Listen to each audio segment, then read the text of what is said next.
এবার বাংলাদেশ পুনর্গঠনের পালা। প্রায় ২০ কোটি মানুষের জন্য বাংলাদেশকে একটি গণতান্ত্রিক নিরাপদ রাষ্ট্রে প্রতিষ্ঠিত করার পালা। বাংলাদেশকে বর্তমান এবং ভবিষ্যৎ প্রজন্মের জন্য একটি নিরাপদ রাষ্ট্রে পরিণত করার জন্য বিএনপি কতগুলো সুনির্দিষ্ট পরিকল্পনা গ্রহণ করেছে। দেশ এবং জনগণের সুনির্দিষ্ট পরিকল্পনাকেই আমি বলেছিলাম আই হ্যাভ এ প্ল্যান। এই পরিকল্পনায় দেশের ৪ কোটিরও বেশি তরুণ, দেশের অর্ধেক জনসংখ্যা যারা নারী, কোটি কোটি কৃষক শ্রমিকের জন্য দেশ এবং বিদেশে কর্মসংস্থান একটি স্বনির্ভর বাংলাদেশ গঠন করার জন্যই প্রতিটি সেক্টর ভিত্তিক কর্ম পরিকল্পনা আমরা গ্রহণ করেছি। আগামী ১২ই ফেব্রুয়ারি জাতীয় নির্বাচনকে সামনে রেখে বিএনপির পরিকল্পনাগুলো ম্যানিফেস্টো আকারে আমি আপনাদের সামনে সংক্ষেপে এখন উপস্থাপন করতে চাই। আমি চেষ্টা করব খুব সংক্ষেপে বলার জন্য, খুব দীর্ঘ করে আপনাদের বিরক্তির উদ্রেক আমি করতে চাই না।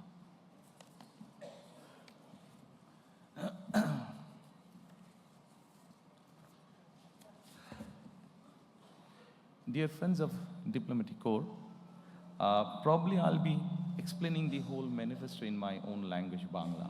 But I'm sure you have found that in the folder which you're holding, there's a copy in English. So it will be easy for you to understand what we'll be saying in Bangla. Exactly, the whole thing is in English. So I'll request you, if you can go through the document, you will know what we have or what we are explaining in Bangla. Thank you.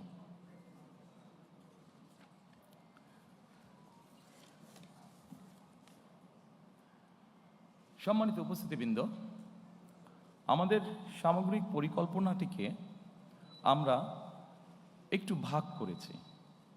মোটামুটি আপনাদের সামনে screen যেটা আছে, দুপাশে screen আপনারা যদি দেখুন, এই স্ক্রিনে আমরা 5টা স্তম্ভের মধ্যে বা 5টা ভাগে আমরা ভাগ করেছি এবং এই 5টা ভাগকে যদি আমরা দেখি, এর ভেতরে আমরা বাকি জিনিসগুলোকে নিয়ে আসার চেষ্টা করেছি। আমাদের কাছে যতটুকু মনে হয়েছে কোনটা কোথায় সামঞ্জস্যপূর্ণ, সেভাবে আমরা সেই ডিপার্টমেন্টের মধ্যে সেগুলোকে আমরা ইনসার্ট করেছি। প্রথমে আমরা যেটি বলেছি রাষ্ট্র ব্যবস্থার সংস্কার, দ্বিতীয়ত আমরা বলেছি বৈষম্যহীন আর্থসামাজিক উন্নয়ন ও টেকসই রাষ্ট্রীয় সক্ষমতা অর্জন, তৃতীয়ত আমরা বলেছি ভঙ্গুর অর্থনীতির পুনর্গঠন ও পুনরুদ্ধার, চতুর্থত আমরা বলেছি অঞ্চল ভিত্তিক সুষম উন্নয়ন এবং পঞ্চম বা শেষ যেটি ধর্ম, সমাজ, ক্রীড়া, সংস্কৃতি ও সংহতি বিষয়ক যে বিষয়গুলো আছে। এখন আমরা প্রথমেই চলে আসি রাষ্ট্র ব্যবস্থার সংস্কার। সম্মানিত উপস্থিতিবৃন্দ, রাষ্ট্র ব্যবস্থার যে সংস্কার, আমরা যারা বিভিন্নভাবে প্রতিদিন খবর রাখি দেশ জাতি সবকিছু দেখে আমরা এতটুকু বুঝেছি আমাদের রাষ্ট্রীয় ব্যবস্থার মধ্যে বেশ কিছু সংস্কারের প্রয়োজন আছে। আপনাদের কাছে যে ফোল্ডারটি আছে, এখানে আপনারা যদি দেখেন, এর ভেতরে কয়েকটি ভাগ আমরা করেছি: গণতন্ত্র ও জাতি গঠন, মুক্তিযুদ্ধ, অভ্যুত্থান, সাংবিধানিক সংস্কার, সুশাসন এবং স্থানীয় সরকার। আমি ডিটেইল আলোচনায় যাব না, আমি প্রথমেই শুরু করতে চাই গণতন্ত্র ও জাতি গঠন। গণতন্ত্র এবং জাতি গঠনে যদি আমরা দেখি, প্রথমেই আমরা একটি কথা সেখানে লিখেছি। যদিও গণতন্ত্র এবং জাতি গঠনের এখানে যেই বিষয়গুলো আছে, যা আমরা গত 1 বছর ধরে দেখেছি, যে সরকার গঠিত যে রিফর্ম কমিশন ছিল, সেখানে যা কিছু আলোচনা হয়েছে, তার অধিকাংশই কিন্তু আমরা অনেক বছর আগে, প্রায় 2-2.5 বছর আগে আমরা জাতির সামনে উপস্থাপন করেছি। তবে আমরা এখানে নিয়ে এসেছি প্রথমেই 31 দফা বা জুলাই সনদের বাস্তবায়ন। আমরা যখন প্রথম দেশের মানুষের সামনে 31 দফা আমাদের 2030 ভিশন বা 27 দফা উপস্থাপন করেছিলাম, তখন 31 দফা বা জুলাই সনদের বিষয়টি তখন ছিল না। যেহেতু এটি আমাদের জাতির জন্য সব কিছু মিলে একটি অত্যন্ত জরুরি বিষয়, সেজন্য এটিকে আমরা সামনে নিয়ে এসেছি। কাজে আমাদের জাতি গঠন এবং গণতন্ত্রের ভিত্তিকে যদি আমাদের শক্তিশালী করতে হয়, আমরা বিশ্বাস করি যে 31 দফা এবং জুলাই সনদের যেটি আছে সেটিকে অবশ্যই আমরা বাস্তবায়ন করব।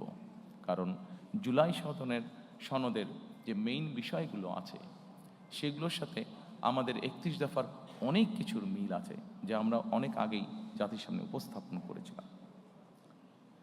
সম্মানিত উপস্থিতিবৃন্দ, অবশ্যই আমরা জানি 2024 সালে যে গণ অভ্যুত্থান হয়েছে, সেই গণ অভ্যুত্থান হয়েছিল ফ্যাসিবাদের বিরুদ্ধে। এবং এই মুহূর্তে আমরা বাংলাদেশের যে কোনো প্রান্তরে যে কোনো মানুষের সাথে যদি কথা বলি, যারা গণতন্ত্রে বিশ্বাস করে, যারা দেশের স্বাধীনতা সার্বভৌমত্বে বিশ্বাস করে, এরকম জ্ঞানসম্পন্ন যে কোনো মানুষের সাথে করি, প্রত্যেকটি মানুষ এক বাক্যে বলবে যে অবশ্যই আমরা ফ্যাসিবাদের পুনরাবৃত্তি চাই না। এবং যেহেতু আমরা ফ্যাসিবাদের পুনরাবৃত্তি চাই না, দলমত নির্বিশেষে প্রত্যেকটি মানুষ এই কথা বলবে, সেজন্যই আমরা এটিকে গুরুত্ব আরোপ করেছি। এবং এই ফ্যাসিবাদের পুনরাবৃত্তি যদি না চাই, অবশ্যই আমাদেরকে ডেমোক্রেটিক প্রসেস বা গণতন্ত্রের চর্চা আমাদেরকে অব্যাহত রাখতে হবে। আমরা জনগণের শাসনের কথা বলি। সম্মানিত উপস্থিতিবৃন্দ, জনগণের কাছে আমরা শাসনের কথা বলি, জনগণের অধিকার প্রতিষ্ঠার কথা বলি। আমি ব্যক্তিগতভাবে একজন রাজনৈতিক কর্মী হিসাবে মনে করি, বিশ্বাস করি দৃঢ়ভাবে, যে জনগণের শাসনের যদি আমাদেরকে প্রতিষ্ঠিত করতে হয়, জনগণের যদি আসলে আমরা ভাগ্যের পরিবর্তন করতে চাই, তবে একটি বিষয় আমাদেরকে নিশ্চিত করতে হবে, সেটা হচ্ছে জবাবদিহিতা বা অ্যাকাউন্টেবিলিটি। আমাদের সমাজের প্রত্যেকটি স্তরে, রাষ্ট্র পরিচালনার প্রত্যেকটি স্তরে, সরকার পরিচালনার প্রত্যেকটি স্তরে ধীরে ধীরে আমাদেরকে অ্যাকাউন্টেবিলিটি বা জবাবদিহিতা আমাদেরকে প্রতিষ্ঠিত করতে হবে। অর্থাৎ যারা যে দায়িত্বে থাকবেন তাদেরকে অবশ্যই জনগণের কাছে কোনো না কোনোভাবে তাদের কাজের জন্য জবাবদিহিতা করতে হবে, অ্যাকাউন্টেবল থাকতে হবে তাদেরকে। আমরা যদি বিগত 16-17 বছরে যা হয়েছে আমরা দেখেছি, খুব সহজে আমরা একটি কথা বলতে পারবো, যেহেতু ভোটই ছিল না, দেশে নির্বাচন ব্যবস্থাই ছিল না, ফলে জবাবদিহিতাও ছিল না। এবং জবাবদিহিতা ছিল না বলেই আমরা অপশাসন দেখেছি, জবাবদিহিতা ছিল না বলেই আমরা দুর্নীতি দেখেছি ট্রিমেন্ডাস হারে। সম্মানিত উপস্থিতিবৃন্দ, আমাদেরকে জবাবদিহিতা যদি নিশ্চিত করতে হয়, গণতন্ত্রকে যদি নিশ্চিত করতে হবে, তবে অবশ্যই আরেকটি বিষয় আমাদেরকে নিশ্চিত করতে হবে, যেটি বিএনপির একটি ট্র্যাডিশন, যেটি বিএনপি যখনই রাষ্ট্র পরিচালনার সুযোগ পেয়েছে, সবসময় বিএনপি চেষ্টা করেছে এই প্র্যাকটিসটিকে অব্যাহত রাখতে। গণমাধ্যম এবং মত প্রকাশের স্বাধীনতা, কারণ গণমাধ্যমের স্বাধীনতা যদি না থাকে, মত প্রকাশের স্বাধীনতা যদি না থাকে, তাহলে অবশ্যই জবাবদিহিতাকে আমরা ধরে রাখতে পারবো না। এবং সেই জন্যই রাজনৈতিক কর্মী হিসাবে এবং আমার দলের অবস্থান থেকে আমরা দৃঢ়ভাবে যে কোনো মূল্যে এই ব্যাপারটিকে নিশ্চিত করতে চাই। প্রিয় উপস্থিতিবৃন্দ, আমরা যদি 2001 থেকে 2006 সাল পর্যন্ত পত্রপত্রিকাগুলো দেখি, আমরা দেখব সেই সময় পত্রপত্রিকাগুলো স্বাধীনভাবে তাদের মতামত উপস্থাপন করেছেন বা বক্তব্য তুলে ধরেছেন। এবং পত্রিকাগুলো এখনও আছে, আমরা পত্রিকাগুলো খুললেই দেখতে পাবো যেভাবে বিভিন্নভাবে সরকারকে, তৎকালীন সরকারকে সমালোচনা করা হয়েছে। কিন্তু আমি খুব দৃঢ়ভাবে বলতে পারবো যে যেদিন যেই পত্রিকায় সরকারের বিভিন্ন বিষয় নিয়ে সমালোচনা করা হয়েছে, সেদিন সন্ধ্যার পরে কোনো এজেন্সি থেকে কোনো পত্রিকার কাছে কোনো ফোন আসেনি যে এই নিউজটা সরাতে হবে, এই নিউজটা কেন করলেন, বা এই ধরনের কোনো ফোন আসেনি, যা আমরা অবশ্যই গত 16-17 বছর দেখেছি।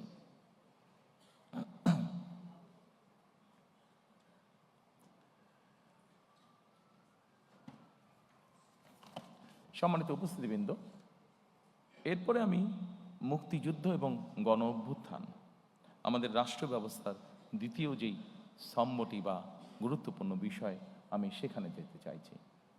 মুক্তিযুদ্ধ এবং গণ অভ্যুত্থান অত্যন্ত দুঃখজনক হলেও আমরা দেখেছি গত 16 বছর আমাদের জাতির যে গর্ব, যেটি নিয়ে আমরা যতদিন এই দেশটিকে থাকবে আমরা ততদিন যা নিয়ে গর্ব করব তা হচ্ছে আমাদের দেশের স্বাধীনতা বা মুক্তিযুদ্ধ।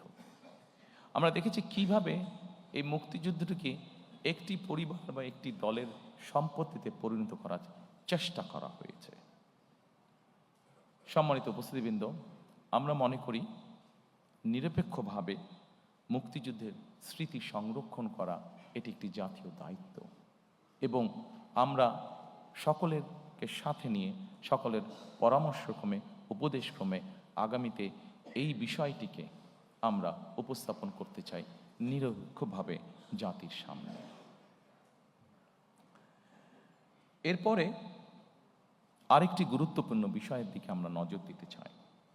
গণ অভ্যুত্থানের শহীদ পরিবার ও যোদ্ধাদের কল্যাণার্থে আমরা এর ভিতরেই এটি বলেছি যে মুক্তিযোদ্ধা মন্ত্রণালয়ের মধ্যে আমরা একটি ডিপার্টমেন্ট তৈরি করতে চাই, যেটির কাজ হবে 2024 সালে যে গণ অভ্যুত্থান হয়েছে এবং বিগত 16 বছর ধরে গণতন্ত্র পুনরুদ্ধারের আন্দোলনে বহু মানুষ যারা খুন গুণ শিকার হয়েছেন, যারা বিভিন্নভাবে নির্যাতিত হয়েছেন, এই মানুষগুলোকে আমরা কিভাবে সহযোগিতা করতে পারি, কিভাবে এদের পাশে দাঁড়ানো যায়, সেই ব্যাপারে আমাদের একটি পরিকল্পনা রয়েছে আলাদা একটি ডিপার্টমেন্ট তৈরি করার মাধ্যমে। সম্মানিত উপস্থিতিবৃন্দ, আন্দোলনের সময় যারা শহীদ হয়েছেন আমাদের একটি পরিকল্পনা রয়েছে, সেই শহীদরা তাদের বিভিন্ন এলাকা আছে, যারা যেই এলাকার স্বাভাবিকভাবে দেশ সামনের দিকে এগিয়ে নিয়ে যাবে। মানুষের প্রয়োজনে আমরা হাসপাতাল তৈরি করব, দেশের ভবিষ্যৎ প্রজন্মদের শিক্ষার জন্য আমরা শিক্ষা প্রতিষ্ঠান তৈরি করব ইনশাআল্লাহ।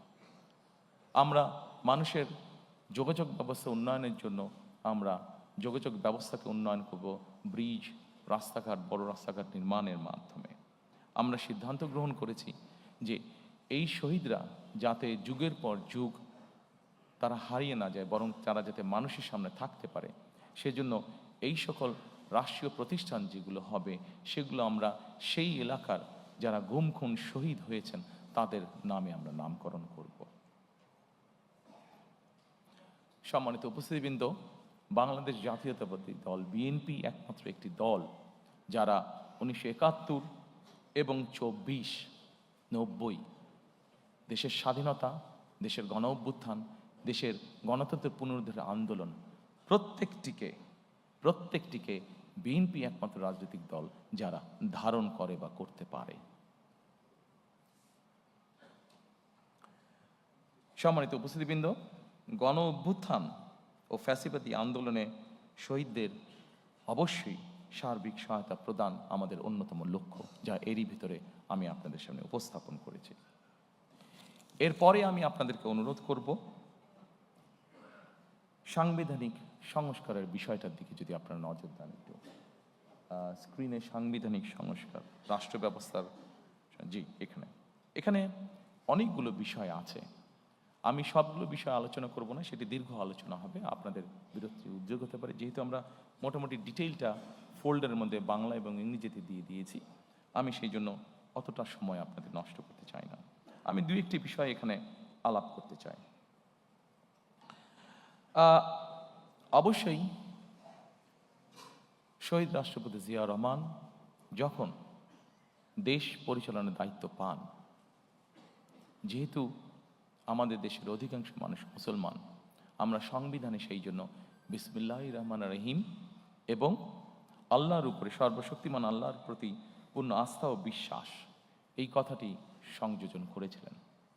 দুর্ভাগ্যবশত আমরা দেখেছি স্বৈরাচারের সময় সর্বশক্তিমান আল্লাহর প্রতি পূর্ণ আস্থা ও বিশ্বাস এই কথাটিকে সরিয়ে দেওয়া হয়েছে। ইনশাআল্লাহ 12 তারিখের নির্বাচনে বাংলাদেশের জনগণের সমর্থনে বিএনপি সরকার গঠনে সক্ষম হলে আমরা সংবিধানে সর্বশক্তিমান আল্লাহর প্রতি পূর্ণ আস্থা ও বিশ্বাস এই রাষ্ট্র পরিচালনার মূলনীতি হিসাবে আমরা সংবিধানে এটিকে পুনঃস্থাপন করতে চাই।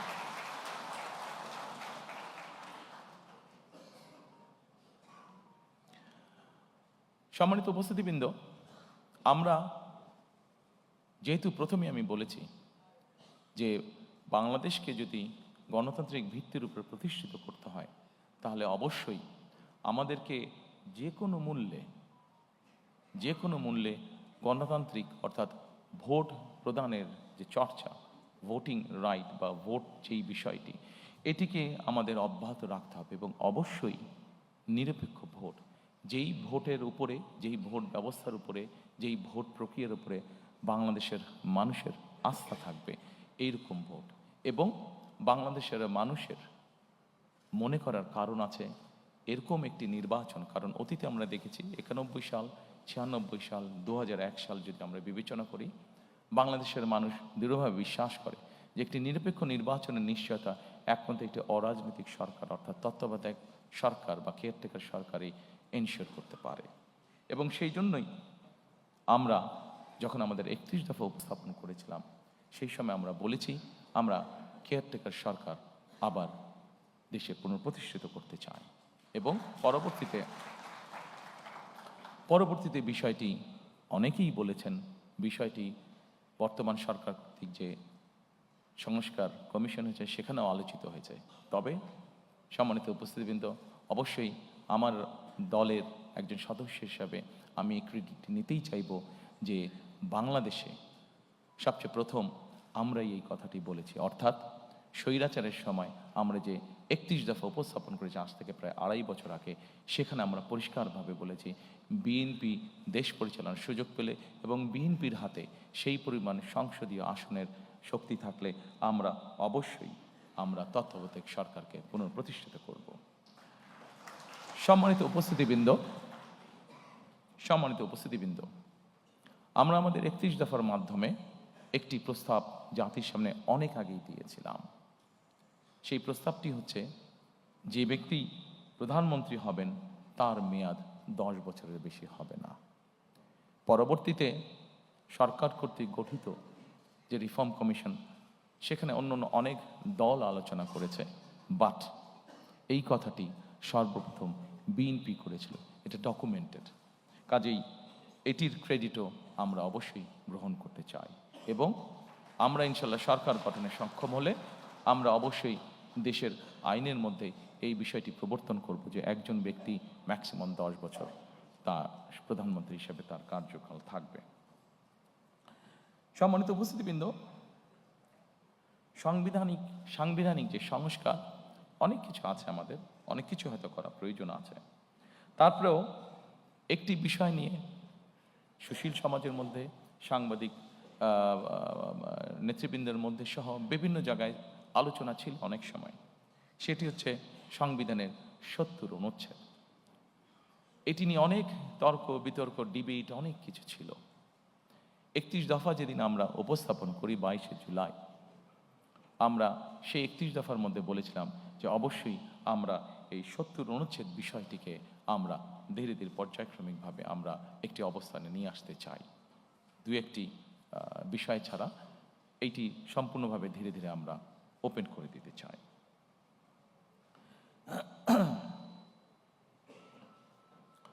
সম্মানিত উপস্থিতিবৃন্দ, আমরা সকল সময় মনে করি, বাংলাদেশ জাতীয়তাবাদী দল মনে করে, আমরা আমাদের 31 দফার মাধ্যমে সেটি উপস্থাপন করেছি। আমরা বিভিন্ন সময় আমাদের বিভিন্ন বক্তব্য সেটা উপস্থাপন করেছি। আমরা মনে করি আমরা যারা প্রতিদিনকার রাজনীতি করি, এই যে সংসদে 300 আসন, এই 300 আসনে যারা সদস্য নির্বাচিত হবেন, তারা প্রতিদিনকার রাজনীতি করছেন।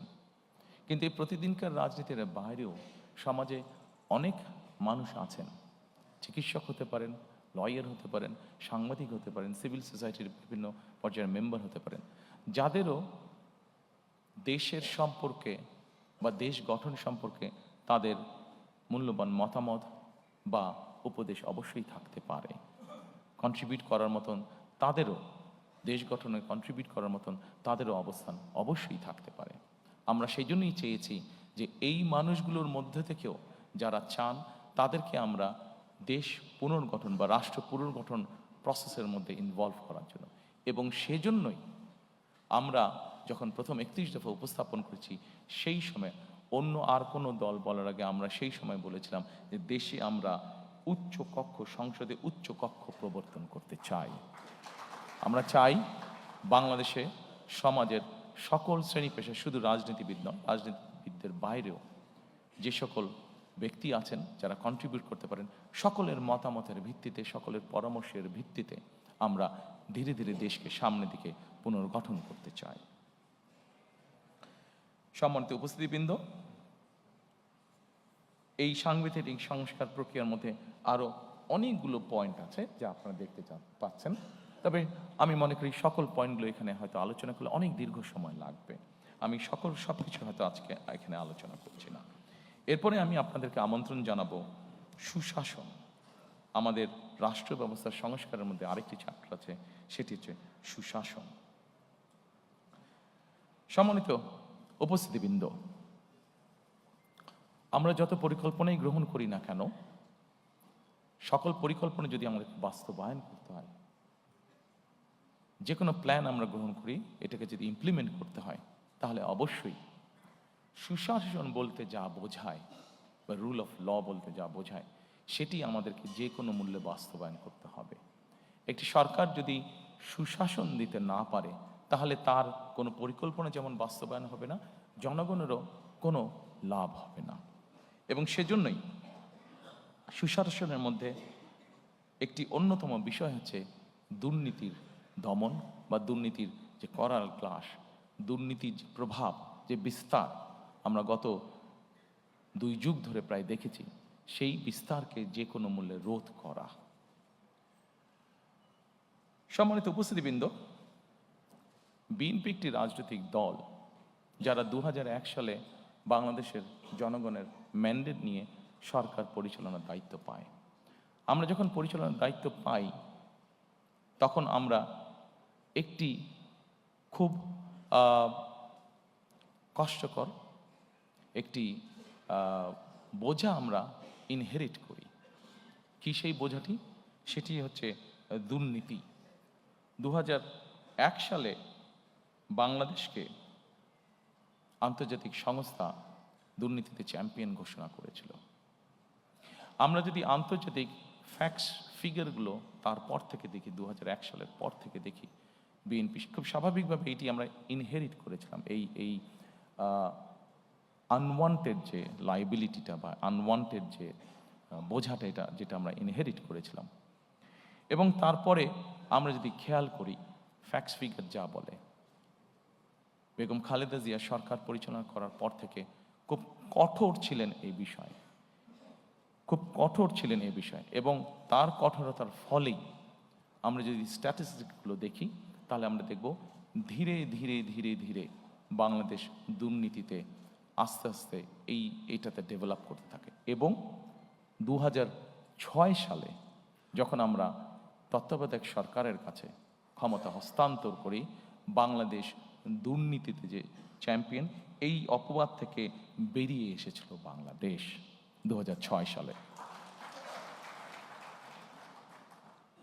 আমি যেই স্কোরিংগুলো হয়েছে এই ফোল্ডারে আপনাদের কাছে যেটা আছে, সেই ফোল্ডারের মধ্যে স্কোরিংগুলো সব দেওয়া আছে, আমি ইন ডিটেইলে গেলাম না।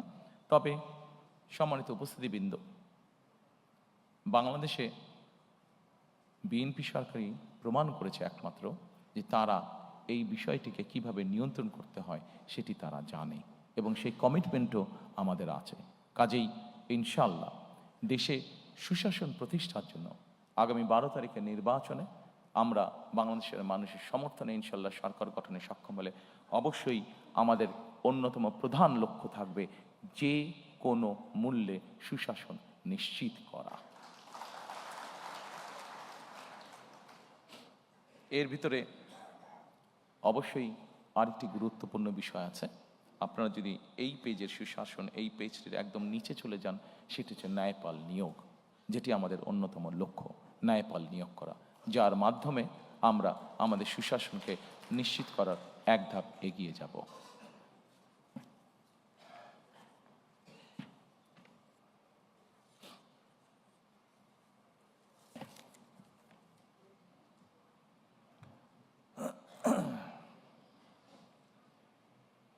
সম্মানিত উপস্থিতিবৃন্দ, বিগত ১৬ বছর ধরে রাজনৈতিক দল হিসেবে বিএনপি একটি দল, যেই দলের নেতা, কর্মী, সমর্থক সহ বহু মানুষ গুম, খুন, অত্যাচারের শিকার হয়েছে, নির্যাতনের শিকার হয়েছে। একটি রাজনৈতিক দলের সদস্য হিসাবে আজকে এখানে আমন্ত্রিত সকল অতিথির সামনে আমরা বলতে চাই, অবশ্যই আমরা চাই না যে ঘটনার ভেতর দিয়ে, যে বিভীষিকার ভেতর দিয়ে বিএনপি গিয়েছে, সেই ঘটনার আবার পুনরাবৃত্তি বাংলাদেশে হোক। কারণ এই ঘটনার যদি পুনরাবৃত্তি হয় তাহলে কোনোভাবেই শান্তি প্রতিষ্ঠিত করা সম্ভব না। আমরা ক্ষতিগ্রস্ত হয়েছি, আমাদের নেতাকর্মীরা পঙ্গুত্ব বরণ করেছে, সহায় সম্পত্তি হারিয়েছে, কিন্তু প্রতিশোধ কখনো শান্তি এনে দিতে পারে না, প্রতিশোধ কখনোই ভালো কিছু এনে দিতে পারে না। এবং সেজন্যই আমরা মনে করি সর্বস্তরে যত দ্রুত সম্ভব দ্রুততার সাথে সর্বস্তরে আইনের শাসন প্রতিষ্ঠিত করাই একমাত্র এই দেশ এবং জাতিকে রক্ষা করতে পারে। একই সাথে ২০২৪ সালের যে আন্দোলন হয়েছিল, সেখানে বৈষম্য নামক এই শব্দটি অত্যন্ত গুরুত্বপূর্ণ ছিল। আমরা চাই, আমাদের ইচ্ছা, আমাদের লক্ষ্য, আমাদের হাতে দেশ পরিচালনার সুযোগ থাকলে আমাদের সর্বশক্তি দিয়ে আমরা চেষ্টা করব মেরিটোক্রেসির বাংলাদেশ বিনির্মাণ করার জন্য। অর্থাৎ প্রিয় সহকর্মীবৃন্দ, প্রিয় উপস্থিতিবৃন্দ, একটি বিষয় আজকে আমাদেরকে অনুধাবন করতে হবে। একটি রাজনৈতিক সরকার হিসাবে আমরা যদি সঠিক ব্যক্তিকে সঠিক জায়গায় নিয়োগ দিতে না পারি, একটি রাজনৈতিক দল হিসাবে আমাদের পরিকল্পনা আছে, আমরা এমন কোনো ব্যক্তিকে যদি এমন কোনো জায়গায় নিয়োগ দিই যার যোগ্যতা তার নেই, তাহলে সবচেয়ে আগে ক্ষতিগ্রস্ত হবে আমার সেই রাজনৈতিক সরকার। কারণ আমার পরিকল্পনা বাস্তবায়নের যোগ্যতাই তার নেই। ফলে ক্ষতিগ্রস্ত হবে দেশ, ক্ষতিগ্রস্ত হবে দেশের জনগণ। সেজন্য আমরা দৃঢ়ভাবে বিশ্বাস করি, দেশকে যদি পুনর্গঠন করতে হয়, দেশকে যদি সামনের দিকে নিয়ে যেতে হয়, অবশ্যই আমাদেরকে মেরিটোক্রেসি অর্থাৎ মেধাকে আমাদের অবশ্যই প্রায়োরিটি দিতে হবে। যার যেই যোগ্যতা যেখানে, তাকে আমরা দিতে পারি। ব্যক্তিগতভাবে আমি বিশ্বাস করি যে আমি যখন একজন মেধাবীকে, সে যেই রাজনৈতিক আদর্শে বিশ্বাস করুক না কেন, আমি যদি একজন মেধাবীকে তার নিজের জায়গায় পৌঁছতে সাহায্য করি, তখন সে কিন্তু একটি বিষয়ে চিন্তা ভাবনা করবে যে আজকে বিএনপি সরকার ছিল বলেই আমি আমার মেধার শক্তিতে এখানে আসতে সক্ষম হয়েছি। কাজেই বিএনপি সরকার নিরপেক্ষতা নিশ্চিত করেছে। কাজেই আমি চেষ্টা করব যে বিএনপি সরকার নিরপেক্ষভাবে যাতে তার কাজ করতে পারে, সেই চেষ্টা আমি করব। পুরো বিষয়টাকে আমি এইভাবে দেখি এবং সেই জন্যই আমি মনে করি যে যেইটা যোগ্য, যে আর যেই মেধা আছে, তাকে সেভাবেই সুযোগ দেওয়া উচিত।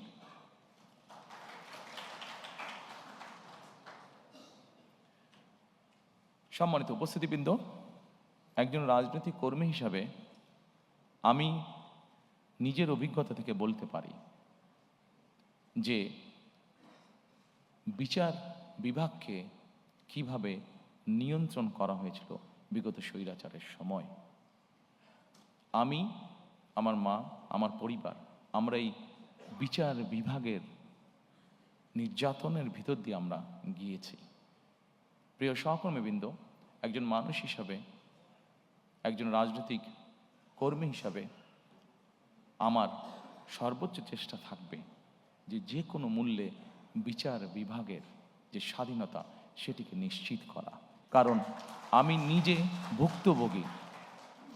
নিজে ভুক্তভোগী কিভাবে বিচার বিভাগ একজন মানুষের জীবন, একটি সংসার ধ্বংস করে দিতে পারে। সেই জন্য আমরা সরকার গঠনে সক্ষম হলে আমাদের সর্বোচ্চ চেষ্টা থাকবে যে কোনো মূল্যে বিচার বিভাগের স্বাধীনতাকে নিশ্চিত করা। সম্মানিত উপস্থিতিবৃন্দ, এরপরে আপনাদেরকে আমি অনুরোধ করব, রাষ্ট্র ব্যবস্থার সংস্কারের শেষ যেই ঘটে স্থানীয় সরকার, সেখানে যদি আপনারা একটু দৃষ্টি দেন। সম্মানিত উপস্থিতিবৃন্দ, বিএনপি বিশ্বাস করে স্থানীয় সরকার হলো গণতন্ত্র এবং উন্নয়নের প্রাণ কেন্দ্র। আমাদের এখানে অনেকেরই অভিজ্ঞতা আছে বিভিন্ন দেশ দেখার, বিশেষ করে ইউরোপের উন্নত দেশগুলো দেখার।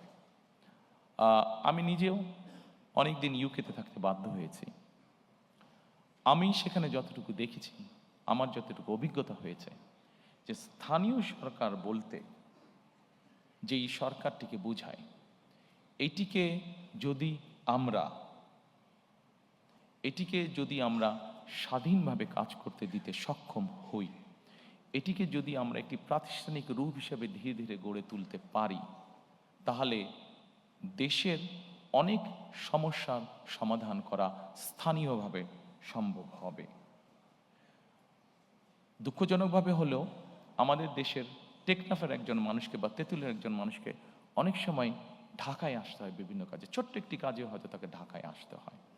কিন্তু আমরা যদি ধীরে ধীরে স্থানীয় সরকার এটিকে যদি আমরা ধীরে ধীরে শক্তিশালী করে গড়ে তুলতে পারি, তাহলে অবশ্যই এমনও পরিস্থিতি দাঁড়াবে যে কোনো একটি মানুষকে তার প্রয়োজনের জন্য, ছোটোখাটো প্রয়োজনের জন্য হয়তো ঢাকায় আসার প্রয়োজন হবে না, সে স্থানীয়ভাবেই তার সমস্যার সমাধান করতে পারবে।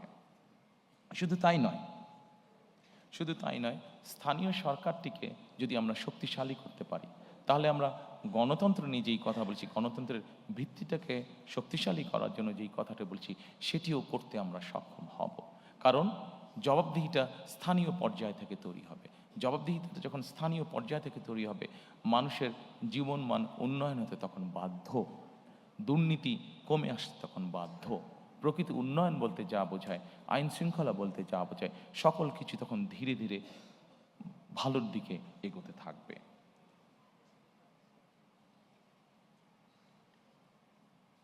সেই জন্য সম্মানিত উপস্থিতিবৃন্দ, আমরা চাই স্থানীয় সরকারগুলোতে পর্যাপ্ত অর্থ প্রদান করা এবং সেটির মাধ্যমে জনগণের ক্ষমতাকে ধীরে ধীরে শক্তিশালী করা, ধীরে ধীরে প্রতিষ্ঠিত করা।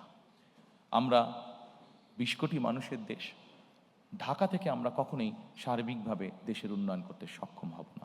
আমাদেরকে যে কোনো মূল্যে অবশ্যই চেষ্টা করতে হবে যাতে করে আমরা স্থানীয় সরকারকে শক্তিশালী করতে পারি, জবাবদিহিতা তৈরি করতে পারি এবং লোকাল যেই সমস্যাগুলো আছে সেগুলো যাতে স্থানীয় পর্যায়ে আমরা ধীরে ধীরে সমাধান করতে পারি।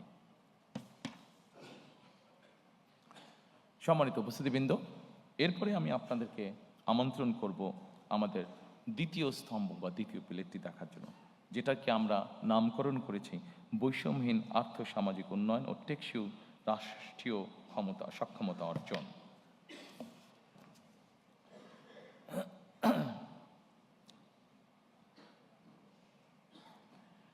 সম্মানিত উপস্থিতিবৃন্দ, বাংলাদেশে এইটিকে আমরা বৈষম্যহীন আর্থ-সামাজিক উন্নয়ন, টেকসই রাষ্ট্রীয় সক্ষমতা অর্জন, এটিকে আমরা কয়েক ভাগে আবার ভাগ করেছি।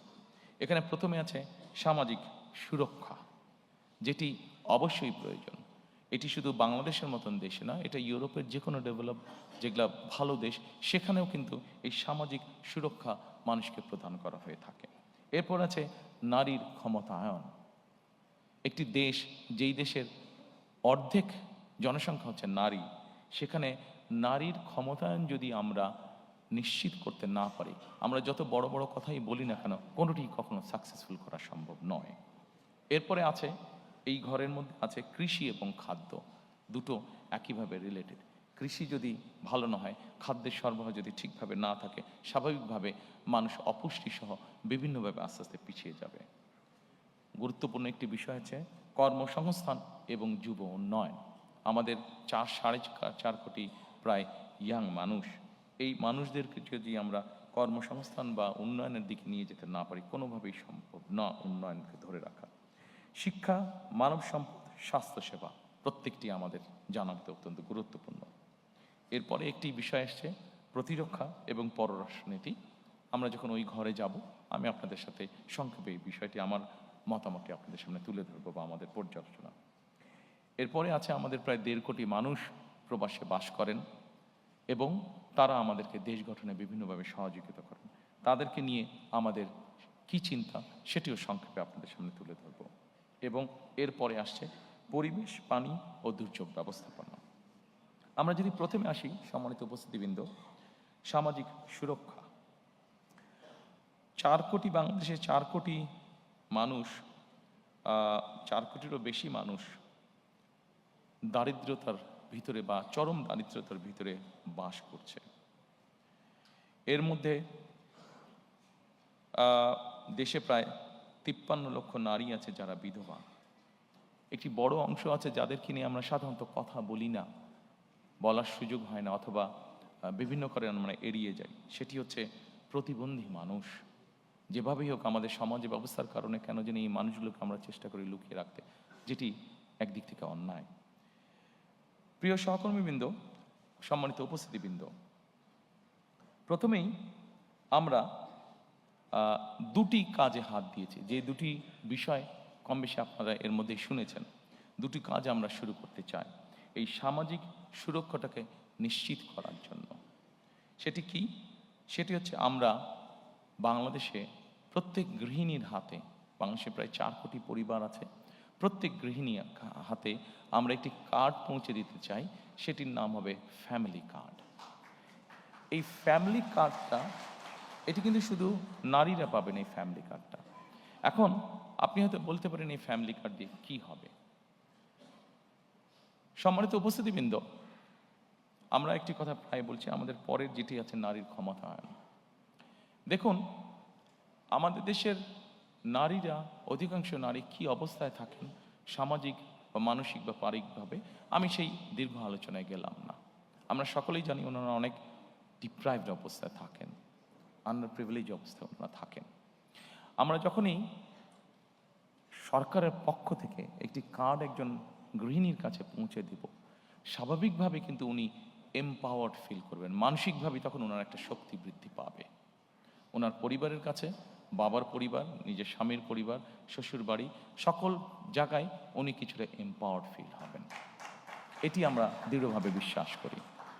আসনের পরে এই কার্ডের মাধ্যমে আমরা যেটি এর মধ্যে ক্যাম্পেইনিং করেছি, সেখানে আমরা বলেছি আমরা তাদেরকে প্রতি মাসে 2 থেকে 2,500 টাকা আমরা তাদের কাছে পৌঁছে দিতে চাই, অথবা সমপরিমাণ খাদ্য সহযোগিতা তাদের কাছে পৌঁছে দিতে চাই। অনেকেই বলতে পারেন যে 2 থেকে 2,500 টাকা দিয়ে কি হবে একজনের? আমরা কিন্তু একবারও বলিনি আমরা তাদেরকে পুরো মাসের সহযোগিতা দেব। আপনি চিন্তা করে দেখেন, গ্রামের একটি সাধারণ পরিবার যার সদস্য সংখ্যা এভারেজে 5 থেকে 6 জন, আপনি যদি তার এভারেজ খুব এসেনশিয়াল বাজার সদাই যদি আপনি মনে করেন 5 থেকে 6,000 টাকা হয়ে থাকে মিনিমাম, এর নিচে তো কষ্টকর ব্যাপার, এটা হয়ে থাকে, অর্থাৎ 4 সপ্তাহের খরচ যদি চা হয়ে থাকে, আপনি যদি তাকে 2,500 টাকার মতন দেন, তার মানে আপনি তাকে মোটামুটিভাবে 1 সপ্তাহের একটা সাপোর্ট আপনি তাকে দিচ্ছেন। এই 1 সপ্তাহ সাপোর্টটা আমরা যারা আজকে এত সুন্দর জায়গায় বসে আলোচনা করছি, আমাদের কাছে এটা গায়েই লাগবে না বিষয়টা, বাট আমরা যদি তাদের সেই বাস্তব অবস্থায় যাই, এই 1 সপ্তাহের 2,500 টাকার সহযোগিতা তার জন্য বিরাট বড় ব্যাপার।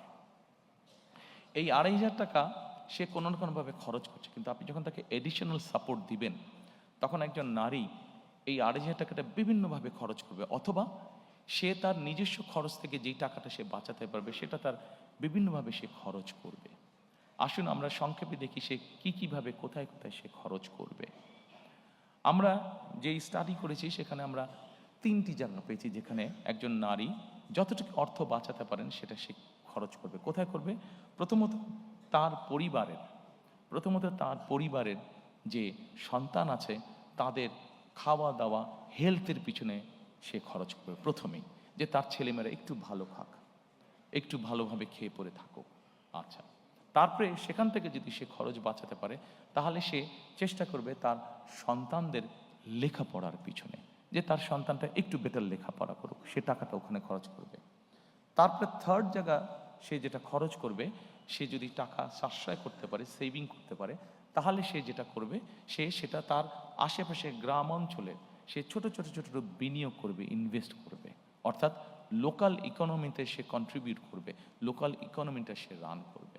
প্রিয় সহকর্মীবৃন্দ, আমরা যদি এভাবে দেখি, একটা পরিবার 5 বছর 7 বছর ধরে এই সাপোর্টটা পেল, আপনি চিন্তা করেন একটা পরিবার, একটা গ্রামে যদি 10টা পরিবার থাকে, 10টা পরিবার যদি, তার মধ্যে 7টা পরিবার যদি অসচ্ছল থাকে, তারা যদি এই সাপোর্টটা পায়, তার মানে 7টা পরিবার কিন্তু মোটামুটিভাবে 5-7 বছর পরে একটা মোটামুটিভাবে অর্থনৈতিক অবস্থার মধ্যে আসলো। এই যে 7টা পরিবার মানে যে লোকাল ইকোনমিতে কন্ট্রিবিউট করেছে, তাহলে আপনি দেখেন সে হয়তো হাঁস মুরগি পালন করেছে, সে ডিমটা বিক্রি করেছে, আরেকজন ডিম কিনেছে, সেখান থেকে সে তার যে বিক্রি করে ইনকাম করলো, সে গামছা কিনেছে অথবা চুড়ি কিনেছে অথবা কসমেটিক কিনেছে। অর্থাৎ কোনো না কোনো ইকোনমিতে 10 টাকা 5 টাকা করেও ছোট ছোট ছোট ছোট কিন্তু সে কিন্তু কন্ট্রিবিউট করে যাচ্ছে। অর্থাৎ দিনের পর দিন, মাসের পর মাস, বছরের পর বছর যখন এইভাবে লোকাল ইকোনমিতে আপনি রিসোর্স পাম্প করতে থাকবেন, তখন কিন্তু আস্তে আস্তে পুরো ইকোনমিটা অনেক ভাইব্রেন্ট হওয়া ধরবে। আপনি একটা গ্রামকে এভাবে আপনি মোটামুটিভাবে একটা ভালো অবস্থানে নিয়ে আসলেন, আস্তে আস্তে ওই ইউনিয়নটা, আস্তে আস্তে উপজেলাটা, আস্তে আস্তে জেলাটা, আস্তে আস্তে বিভাগটা, আস্তে আস্তে সকল বিভাগ। অর্থাৎ 7 বছর পরে কিন্তু আপনি অনেক বেটার একটি চিত্র পাবেন, অন্তত আমাদের স্টাডি আমাদেরকে তাই বলছে। সেজন্যই আমরা মনে করি এই ফ্যামিলি কার্ডটা হতে পারে শুনতে খুব ছোট লাগছে, কিন্তু এটার লং টার্ম পজিটিভ এফেক্ট অনেক অনেক অনেক বড় হবে ইনশাল্লাহ।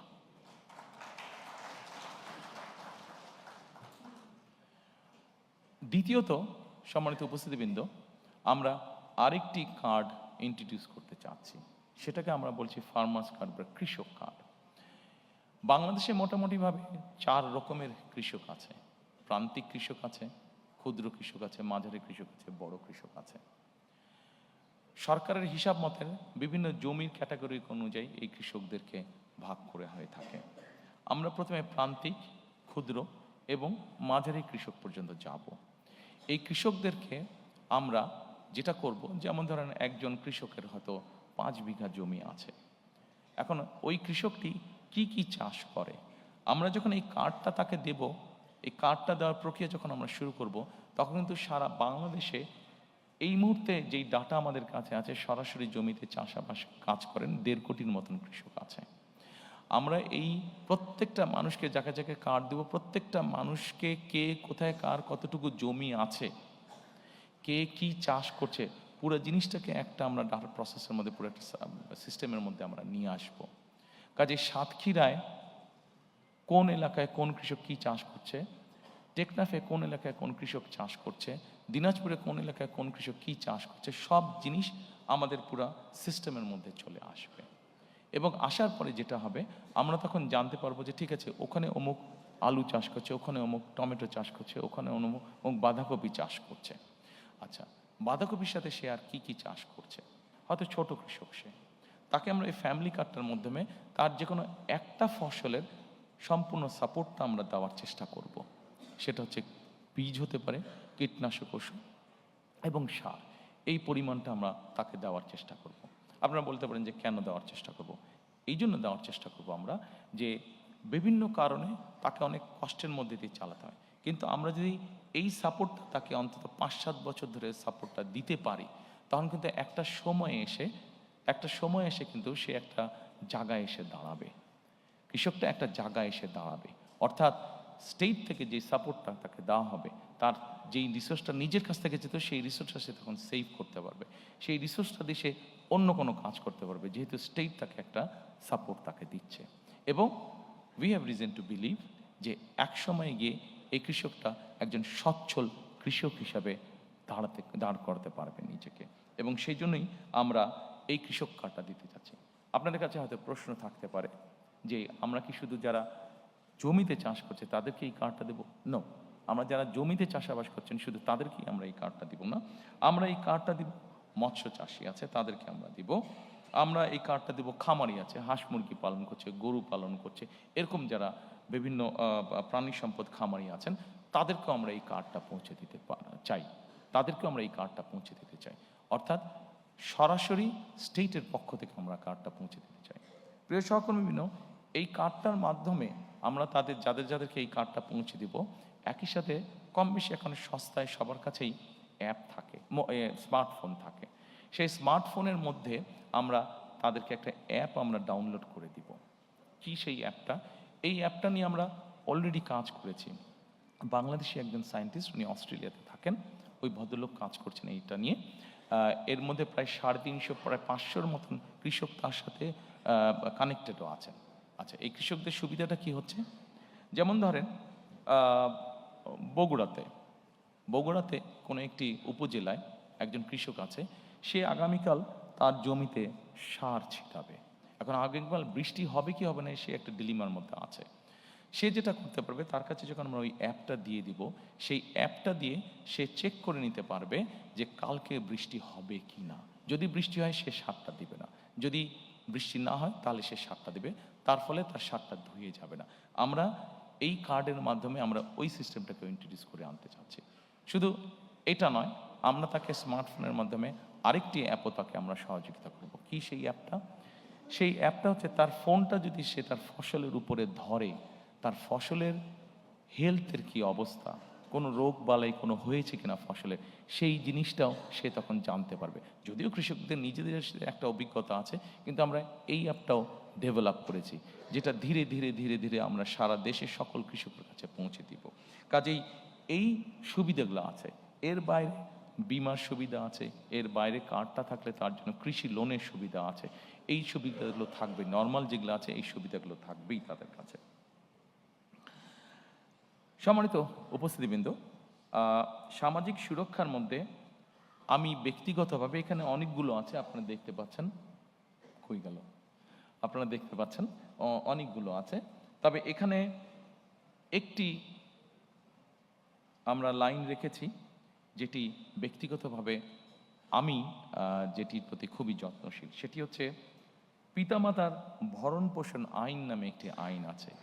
এই আইনটিকে আমরা যতটুকু সম্ভব কার্যকর করতে চাই। আমাদের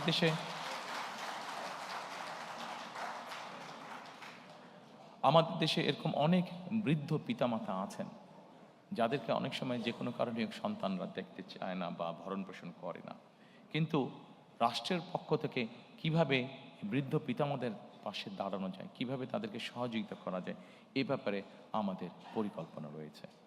আমরা আশা করি আমরা ইনশাল্লাহ দেশ পরিচালনার সুযোগ পেলে পরে আপনারা যারা আজকে উপস্থিত আছেন, এই কাজটিতে যখন আমরা হাত দিব, আপনারা যারা সিনিয়র সিটিজেন আছেন আমাদেরকে সহযোগিতা করবেন। Thank you.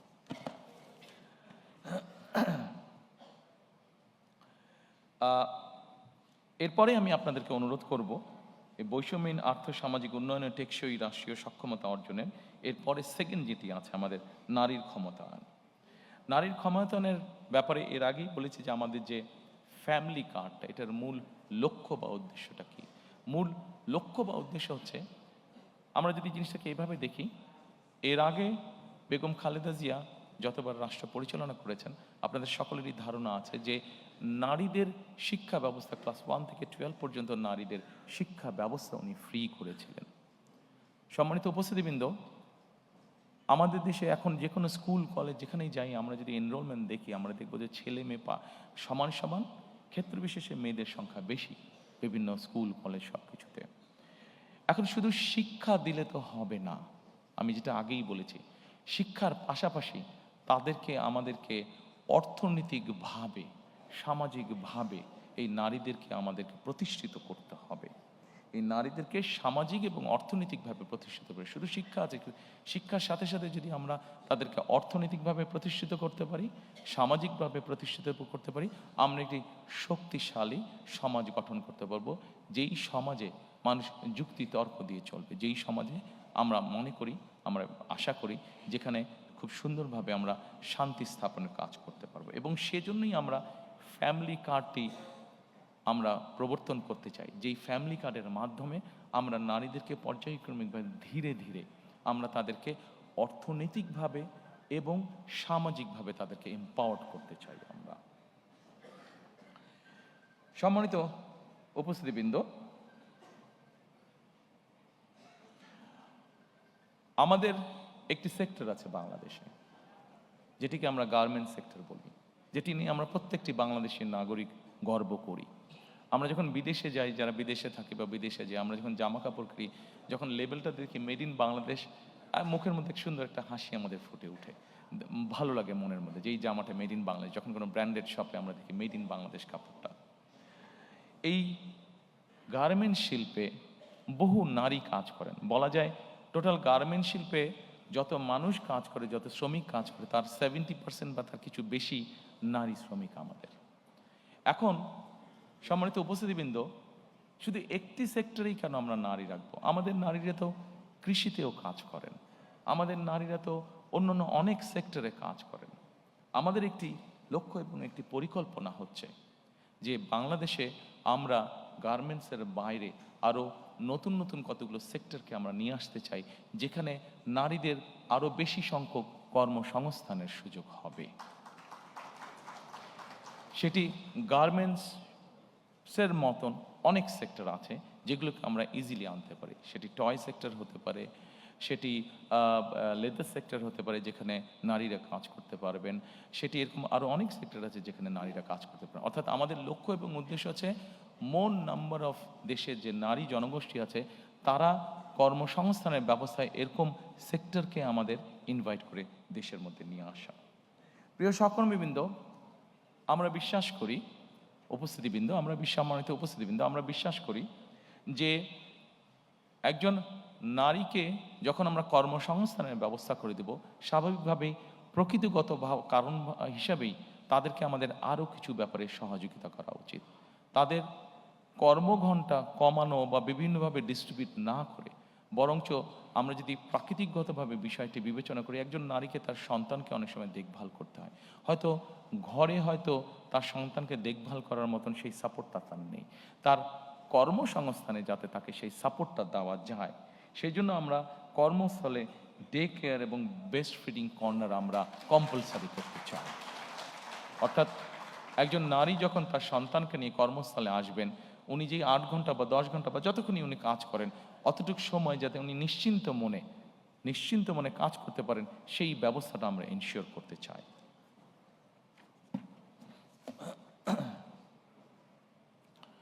সম্মানিত উপস্থিতিবৃন্দ, আমি মনে হয় আপনাদের বিরক্তির উদ্রেক হচ্ছি না। আমি চেষ্টা করছি সংক্ষেপে রাখার জন্য আমার আলোচনাটা, উপস্থাপনাটা।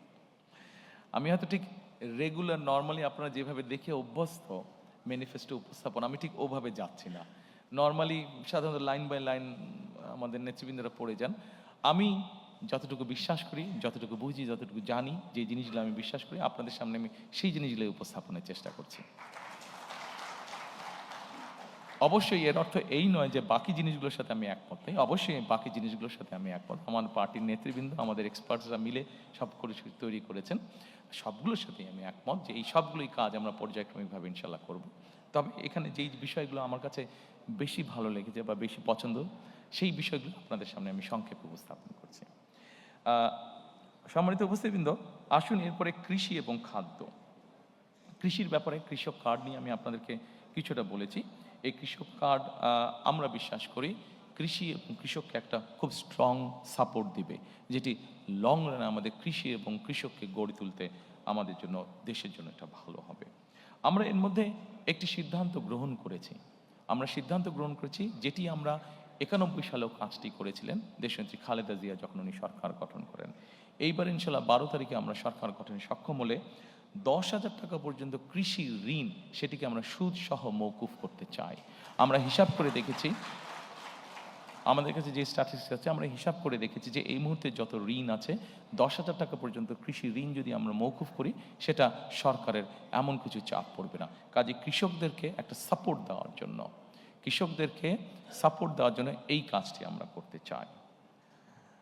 সম্মানিত উপস্থিতিবৃন্দ, আমরা একটি কাজ শুরু করতে চাই। এই কাজটি পরিবেশের সাথে সম্পর্কিত, এই কাজটি কৃষির সাথে সম্পর্কিত, এই কাজটি প্রকৃতির অনেক কিছুর সাথে সম্পর্কিত। সেটা হচ্ছে খাল খনন কর্মসূচি আমরা শুরু করতে চাই। খাল খনন কর্মসূচি আমরা দেখেছি দেশে গ্রামে যেরকম পপুলার, একইভাবে শহর অঞ্চলগুলোতেও খাল খনন কর্মসূচি অনেক পপুলার। এবং খাল খনন কর্মসূচি আমরা কেন তৈরি করতে চাই, আমি আপনাদেরকে সংক্ষেপে কয়েকটি উদাহরণ দিতে চাই। সম্মানিত উপস্থিতিবৃন্দ, আমাদের খাল খনন কর্মসূচি যে পরিকল্পনা আছে, সেই পরিকল্পনার মধ্যে 20,000 কিলোমিটার ক্যানেল ডিগিং আমরা করতে চাই সারা দেশ মিলে। এখন এর অনেকগুলো কারণ আছে। আমি খুব সংক্ষেপে আপনাদেরকে একটি উদাহরণ দিয়ে বোঝানোর চেষ্টা করতে চাই। আপনাদের নিশ্চয়ই অনেকের মনে আছে, 1 বছর আগে হঠাৎ করে একটি ফ্লাড হয়েছিল নোয়াখালী অঞ্চলে, গ্রেটার নোয়াখালী অঞ্চলে। দয়া করে আপনারা সকলে একটা সুইমিং পুলের কথা চিন্তা করুন, যে এই সুইমিং পুলটার radius 50 square mile, average depth হচ্ছে 7 ফিট।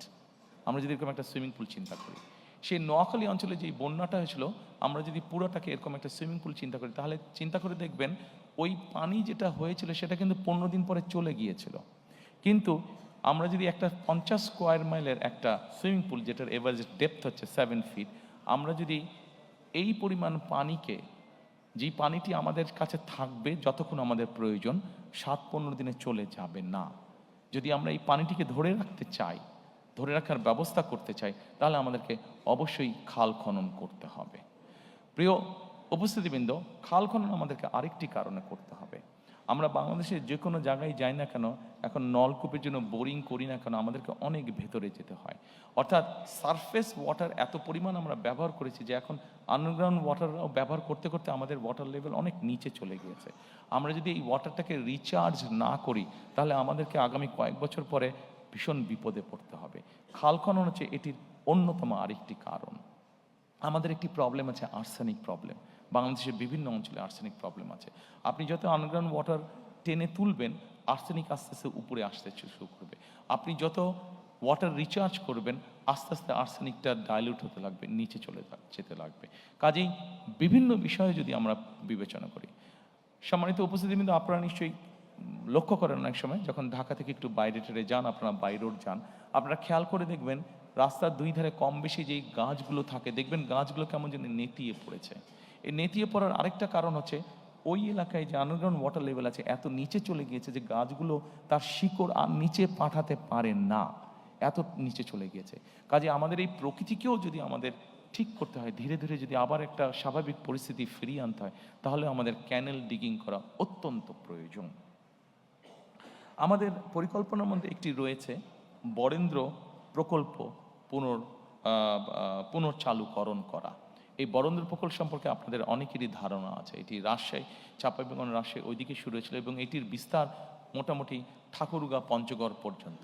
এই বরেন্দ্র প্রকল্প চালু করার পরে আমাদের পুরো উত্তরাঞ্চলের কৃষির উৎপাদনই একদম পাল্টে গিয়েছিল। এই প্রকল্পটি মোটামুটিভাবে এখন অলমোস্ট মৃত পায়। আমরা চাই এই প্রকল্পটিকে আবার চালু করার জন্য। সম্মানিত উপস্থিতিবৃন্দ, আমাদের এই কৃষি এবং খাদ্যের মধ্যে আপনি যদি খেয়াল করেন, ডান দিকে একটি আছে জলবায়ু ঝুঁকি মোকাবেলা। জলবায়ু ঝুঁকি মোকাবেলা আমরা সিদ্ধান্ত গ্রহণ করেছি, আমরা পরিকল্পনা গ্রহণ করেছি যে এই ঝুঁকিটা আমাদের জন্য অত্যন্ত রিস্কি একটা ঝুঁকি। আমরা যদি দেখি আমাদের দক্ষিণাঞ্চল যেভাবে গাছপালা মরে যাচ্ছে, দক্ষিণাঞ্চলে যেভাবে নদী নালা শুকিয়ে যাচ্ছে, যেভাবে সমুদ্রের পানি উপরে উঠে আসছে, আমরা যদি দেখি আমাদের সারা বাংলাদেশে কিভাবে ফরেস্টেশন ধীরে ধীরে কমে যাচ্ছে, তাহলে আমাদেরকে ইমিডিয়েট এই কাজটিতে হাত দিতে হবে। এবং আমরা ঠিক করেছি 5 বছরে আমরা চেষ্টা করব, 5 বছরে আমরা চেষ্টা করব, যদিও খুব অ্যাম্বিশিয়াস প্রোগ্রাম, তারপরে আমাদের পরিকল্পনা আছে এবং 5 বছরে আমরা চেষ্টা করছি প্রায় 50 কোটির কাছাকাছি বৃক্ষরোপণ করার জন্য। এরই ভিতরে আমাদের যারা এক্সপার্ট আছেন তারা মোটামুটিভাবে কাজ করেছেন যে কোন এলাকার কোন বৃক্ষটা ভালো হবে, সেভাবে আমরা আমাদের পরিকল্পনা সাজিয়েছি। কাজেই টেকনাফে যেই বৃক্ষটা হবে, তেঁতুলিয়াতেও সেটা হতে পারে, কিন্তু অত ভালো হবে না, কারণ ওখানকার সয়েল ইজ ডিফারেন্ট, ক্লাইমেট, আবহাওয়া কিছুটা ডিফারেন্ট। সেই জন্য আমরা সেভাবেই চিন্তা ভাবনা করেছি। এবং আরেকটি জিনিস করেছি, এখন যেটা মডার্ন যুগে করা যায়, আপনি স্যাটেলাইট ইমেজ দিয়ে আপনি কোনো জায়গায় যদি 500 গাছ লাগান, আপনি যদি 500 গাছের চারা ওখানে রোপণ করতে চান, ওখানে 500 চারা রোপণ হলো কি হলো না, আপনি স্যাটেলাইট ইমেজ দিয়ে কিন্তু ওটা ঘরে বসেই আপনি দেখতে পারবেন, মনিটর করতে পারবেন। সেজন্য এই সুবিধাটাও আমাদের আছে। তো আমাদেরকে জলবায়ুর ঝুঁকি মোকাবেলা করার জন্য আমাদেরকে জলবায়ুর উপযোগী যেই গাছগুলো আছে সেগুলো লাগাতে হবে, সেগুলো রোপণ করতে হবে। যেমন আমরা যদি ঢাকা শহরে, এই বোধহয় গত পরশুদিনও আমরা কোনো একটা নিউজে আমি দেখলাম যে ঢাকা শহর বোধহয় পলিউশনে আবার বোধহয় কয়েকটার মধ্যে প্রথম বা দ্বিতীয় তৃতীয় এরকম হয়েছে। কাজেই এই ঢাকা শহরের এয়ারকেও যদি ফিল্টার করতে হয়, আপনাদের নিশ্চয়ই অনেকের জানা আছে যে নিম গাছ সাধারণত অন্য নর্মাল গাছের থেকে 3 গুণ বেশি অক্সিজেন প্রডিউস করে। কাজে আমরা যদি নিম গাছ প্রচুর পরিমাণে ঢাকা শহরে লাগাতে সক্ষম হই, রোপণ করতে সক্ষম হই, তাহলে আমরা কিছুটা হলেও আমাদের ঢাকা শহরের বাতাসকে আমরা ফিল্টার করতে পারবো। অবশ্যই এর বাইরে আমাদেরকে অনেকগুলো স্টেপ গ্রহণ করতে হবে, যেমন ডিজেল ইঞ্জিনের ব্যবহার কমিয়ে আনতে হবে, ফসিল ফুয়েল যেগুলোতে ব্যবহার হয় সেগুলো আমাদেরকে কমিয়ে আনতে হবে, আমাদেরকে ইলেকট্রিক ভেহিকলকে মোর এনকারেজ করতে হবে। সম্মানিত উপস্থিতিবৃন্দ, আমাদের কৃষিতে একটি বিরাট বড় সমস্যা আছে, সেটি হচ্ছে কৃষক এবং বাজারের সরাসরি যে সংযোগটা, এটা বিভিন্ন কারণে আমাদের পক্ষে হয়তো গড়ে তোলা সম্ভব হয়নি। আমাদের পরিকল্পনা আছে যে কিভাবে কৃষক এবং বাজারকে আমরা সরাসরি সম্পৃক্ত করতে পারি, অর্থাৎ মিডলম্যানের যে প্রকৃতি আছে সেটাকে কিভাবে কমিয়ে আনা যায় এবং একই সাথে ট্রান্সপোর্টেশন কস্ট কিভাবে কমিয়ে আনা যায়, এই বিষয়টি আমাদের পরিকল্পনার মধ্যে আছে। সো দ্যাট তাহলে কৃষিজাত উৎপন্ন যে দ্রব্যগুলো সেগুলোর দামটা আমরা কমিয়ে আনতে পারবো। সেটাকে দাম যদি আমরা কমিয়ে আনতে পারি তা আমরা মানুষের কাছে কম মূল্যে আমরা পৌঁছে দিতে সক্ষম হব। আমাদের আরেকটি বড় পরিকল্পনা আছে বা বড় সমস্যা আছে, সেই জন্যই আমরা পরিকল্পনা গ্রহণ করেছি। সেটি হচ্ছে আমাদের দেশের বিভিন্ন জায়গায় বিভিন্ন ফল ফলাদি শাক সবজি এগুলো উৎপাদিত হচ্ছে, কিন্তু আমাদের কৃষকরা কোনো শাক সবজি ফল ফলাদি হয়তো 7 দিন 15 দিন বা 1 মাসের জন্য এটাকে রেফ্রিজারেট করতে হবে, কিন্তু সেই রেফ্রিজারেট করার সিস্টেমটা আমাদের এখানে নেই, এবং যেটাকে হিমাগার বা কোল্ড স্টোরেজ বলে। আমরা এর মধ্যে কাজ করেছি যে কোথায় কোথায় আমাদের কি কি উৎপাদিত হয়, কোথায় কোথায় কিভাবে, যেমন আমাদের চাঁপাই নবাবগঞ্জে বা রাজশাহীতে প্রচুর পরিমাণে আম হয়, আমটাকে কিভাবে প্রিজার্ভ করা সম্ভব হতে পারে সেইভাবে আমরা সেখানে হিমাগারটা তো করে তুলব। যেখানে আমাদের টমেটো হচ্ছে, সেই সিলেট অঞ্চল ধরে যে বিভিন্ন জায়গায় আমাদের টমেটো হচ্ছে, এই টমেটোগুলো আমরা একসময় দেখি যে কৃষকরা ফেলে দেয় বা গরু ছাগল খায়, কারণ সে প্রপার দাম পাচ্ছে না, কারণ একটা সার্টেন টাইমের পরে সে যে ওটাকে রেফ্রিজারেট করবে সেই অবস্থাটা নেই। কাজে এই সবগুলো জিনিসকে আমরা মার্ক করেছি এবং ধীরে ধীরে আমরা এই হিমাগার সিস্টেম বা রেফ্রিজারেট সিস্টেমটাকে আমরা গড়ে তুলতে চাই। সম্মানিত উপস্থিতিবৃন্দ, এরপরে আমি আপনাদেরকে অনুরোধ করব কর্মসংস্থান ও যুব উন্নয়নটি দেখার জন্য। কর্মসংস্থান এবং যুব উন্নয়ন, আমাদের প্রায় 27 লক্ষ বেকার আছে, এর মধ্যে 9 লক্ষ হচ্ছে আমাদের শিক্ষিত বেকার। প্রতি বছর বেকারের সংখ্যা বাড়ছে বই কমছে না। আমরা যদি আমাদের ডেমোগ্রাফি দেখি, পপুলেশন ডেমোগ্রাফিটা দেখি যে 15-20 বছর থেকে আমাদের 60-62 বছর পর্যন্ত, তাহলে এটির সুবিধা আমরা পাবো 2040 সাল পর্যন্ত। অর্থাৎ আমাদের যারা এখন ইয়াং জেনারেশন আছে, এদেরকে যদি আমরা আগামী 40 সালের ভিতরে কর্মসংস্থানের ব্যবস্থা করতে না পারি, তাহলে আমরা আমাদের অর্থনৈতিক যে গতি আছে এটিকে আমরা তৈরি করতে পারবো না। অর্থনৈতিক যে সমৃদ্ধি আছে সেই সমৃদ্ধিটাকে আমরা কাজে লাগাতে পারবো না। সেজন্য আমাদেরকে যে কোনোভাবেই হোক আমাদেরকে সিদ্ধান্ত বা পরিকল্পনা গ্রহণ করতে হবে কিভাবে আমরা এত বিপুল সংখ্যক, অর্থাৎ 15-20 বছর থেকে 60-62 বছর পর্যন্ত, যে অর্থাৎ 2040 সালের মধ্যে আমরা আমাদের যুব বলতে যেই শ্রেণীটা আছে, তরুণ বলতে যেই শ্রেণীটা আছে, তাদের কর্মসংস্থানের ব্যবস্থা করতে পারি। আমরা এখানে অনেকগুলো বিষয় চিন্তা করেছি, তার মধ্যে 2-3টি বিষয় আমি আপনাদের সাথে আলোচনা করব। যেমন বিদেশি ভাষা, আমাদের দেশ থেকে প্রচুর মানুষ বাইরে যায়। আমরা যদি এই মানুষগুলোকে যারা বাইরে যায় এদেরকে যদি আমরা ল্যাঙ্গুয়েজ কোর্স দিতে পারি, তাহলে এটি কিন্তু তার জন্য একটা বেনিফিট হবে, এবং ল্যাঙ্গুয়েজ কোর্সের কারণেই কিন্তু সে অনেক জায়গায় দেশের বাইরে অনেক জায়গায় অনেক ইজিলি সে তার কর্মসংস্থানের ব্যবস্থা করতে পারবে। একই সাথে আমরা তাদের দক্ষতা অর্জনের জন্য দেশের বিভিন্ন জায়গায় এরিয়া বেসিসে আমরা বিভিন্ন ট্রেনিং ইনস্টিটিউট আমরা তৈরি করতে চাই, আমাদের এর ভিতরে আমরা যেটা কাজ করেছি সেটা হচ্ছে যে আমরা বিভিন্নভাবে চেক করেছি যে আগামী 10 বছর পর্যন্ত পৃথিবীর কোন কোন দেশে কি কি ধরনের মানুষ যেতে পারে, কি কি ধরনের মানুষ যাওয়ার কাজের স্কোপ আছে, সেটির ভিত্তিতে আমরা আমাদের ট্রেনিং ইনস্টিটিউটগুলোকে ঢেলে সাজানোর পরিকল্পনা করেছি। এর বাইরে আমাদের যেটা লক্ষ্য আছে সেটা এসএমই ঋণ প্রদান, অর্থাৎ এসএমই ছোট বা মিডিয়াম যে ইন্ডাস্ট্রিগুলো হবে সেখানে সহজ শর্তে ঋণ প্রদান করতে চাইছি। আমরা যারা অনলাইনে শপিং করে অ্যামাজন এবং আলিবাবা এই ধরনের প্রতিষ্ঠানের সাথে আপনাদের অনেকেরই পরিচয় আছে। এইখানে যেই দ্রব্যগুলো পাওয়া যায়, প্রোডাক্টগুলো পাওয়া যায়, এগুলো যে খুব রকেট সায়েন্স টাইপের প্রোডাক্ট তা না এগুলা, বরং এই প্রোডাক্টগুলো খুব সহজেই কিন্তু তৈরি করা সম্ভব হয়। আমরা যেটা করতে চাইছি, আমরা আমাদের এসএমই এন্টারপ্রেনার যারা থাকবে তাদেরকে আমরা এনকারেজ করতে চাইছি যে তারা এই ধরনের ছোট ছোট ছোট ছোট সেট আপগুলো তারা করুক, এবং আমরা সরকার থেকে তাদেরকে বিভিন্ন রকম সহযোগিতা করবো। অ্যাট দ্য সেম টাইম আমরা অ্যামাজন এবং আলিবাবা এই ধরনের প্রতিষ্ঠানের সাথে প্রাইমারি কথা বলেছি যে তারা তাদের প্রকিউরমেন্টটা বাংলাদেশ থেকে করুক। যখন তারা বাংলাদেশ থেকে তাদের প্রকিউরমেন্টটা করা শুরু করবে, খুব স্বাভাবিকভাবেই আমাদের এই মিল ফ্যাক্টরিগুলো চলবে, এবং এই মিল ফ্যাক্টরিগুলো চলা মানেই কর্মসংস্থানের ব্যবস্থা হওয়া। সম্মানিত উপস্থিতিবৃন্দ, আমাদের আগামী দিনের লক্ষ্য হচ্ছে, আমরা যেই পরিকল্পনায় গ্রহণ করি না কেন, প্রত্যেকটি পরিকল্পনা অন্যতম প্রাইমারি লক্ষ্য হচ্ছে আমাদের কর্মসংস্থান তৈরি করা, যত বেশি সংখ্যক কর্মসংস্থান তৈরি করা।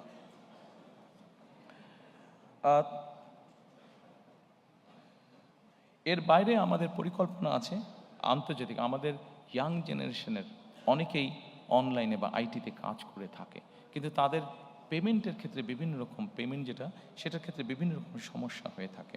আমরা সেই জন্য আন্তর্জাতিক পেমেন্ট যে সুবিধা আছে, পেপাল সহ এই ধরনের সুবিধাগুলো আছে, এগুলোকে আমরা ইনভাইট করছি, এগুলোকে আমরা দেশে নিয়ে আসতে চাইছি।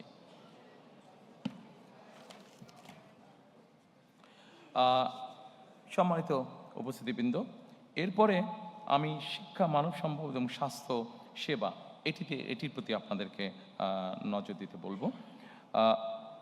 আমাদের শিক্ষা খাতে জিডিপির 5% আমরা বরাদ্দ করতে চাইছি, অবশ্যই একবারে না, সেটা পর্যায়ক্রমিকভাবে করতে চাইছি। আমরা ফ্রি ওয়াইফাই বিভিন্ন ইম্পর্টেন্ট জায়গাগুলোতে ফ্রি ওয়াইফাই আমরা ইন্ট্রোডিউস করতে চাই। আপনারা বলতে পারেন যে ফ্রি ওয়াইফাই এত সহজ নাকি দেওয়া? এটার জিনিসটা এমন হবে, কেউ যদি কোথাও ফ্রি ওয়াইফাইটা ব্যবহার করতে চায়, সে লগ ইন করার পরে তাকে ছোট একটি অ্যাড দেখতে হবে। অ্যাডটি ভালো লাগুক বা না লাগুক, অ্যাডটি তাকে দেখতে হবে। এই জন্য অ্যাডটি দেখতে হবে যে অ্যাডের মাধ্যমে ওখানকার যে খরচটা, সেই খরচটা উঠে আসবে, এবং তারপরে সে হয়তো 1 ঘন্টা বা 1.5 ঘন্টা সেই ফ্রি ওয়াইফাইটি ব্যবহার করতে পারবে। এর বাইরে আমরা ওয়ান টিচার ওয়ান ট্যাব, আমাদের প্রথমে প্রাইমারি স্কুল এবং তারপরে সেকেন্ডারি স্কুলে যত টিচার আছেন তাদেরকে আমরা পর্যায়ক্রমিকভাবে একটি ট্যাবের আন্ডারে নিয়ে আসতে চাইছি, যার মাধ্যমে তারা যেমন শিক্ষা দিতে পারবেন, একইভাবে তাদেরকে কোনো ট্রেনিং ইনস্ট্রাকশন দিতে হলে সেই ট্যাবের মাধ্যমে তাদেরকে আমরা সেন্ট্রালি সেই কাজটি আমরা করতে পারবো। আমরা প্রাথমিক এবং মাধ্যমিক শিক্ষা ব্যবস্থায় স্কুল ইউনিফর্ম ইন্ট্রোডিউস করতে চাচ্ছি। অবশ্যই এটা আমরা সরকারের পক্ষ থেকে এই ইউনিফর্মটি দিতে চাচ্ছি। এই ইউনিফর্মটি দেওয়ার একটা অন্যতম কারণ হচ্ছে, স্বাভাবিকভাবে সবাই যখন একই ইউনিফর্ম পরবে তখন বাচ্চাদের মধ্যে একটা ডিসিপ্লিন আসে, একটা ইউনিটি আসে, সেই মানসিকতাটা আমরা গড়ে তুলতে চাইছি। এরপরে আমি আপনাদেরকে দৃষ্টি আকর্ষণ করতে চাইছি যে স্বাস্থ্য সেবাতে আমি চেষ্টা করছি একটু দ্রুত যেতে, অনেকক্ষণ সময় আছে, অনেকের ধৈর্য চ্যুতি হচ্ছে।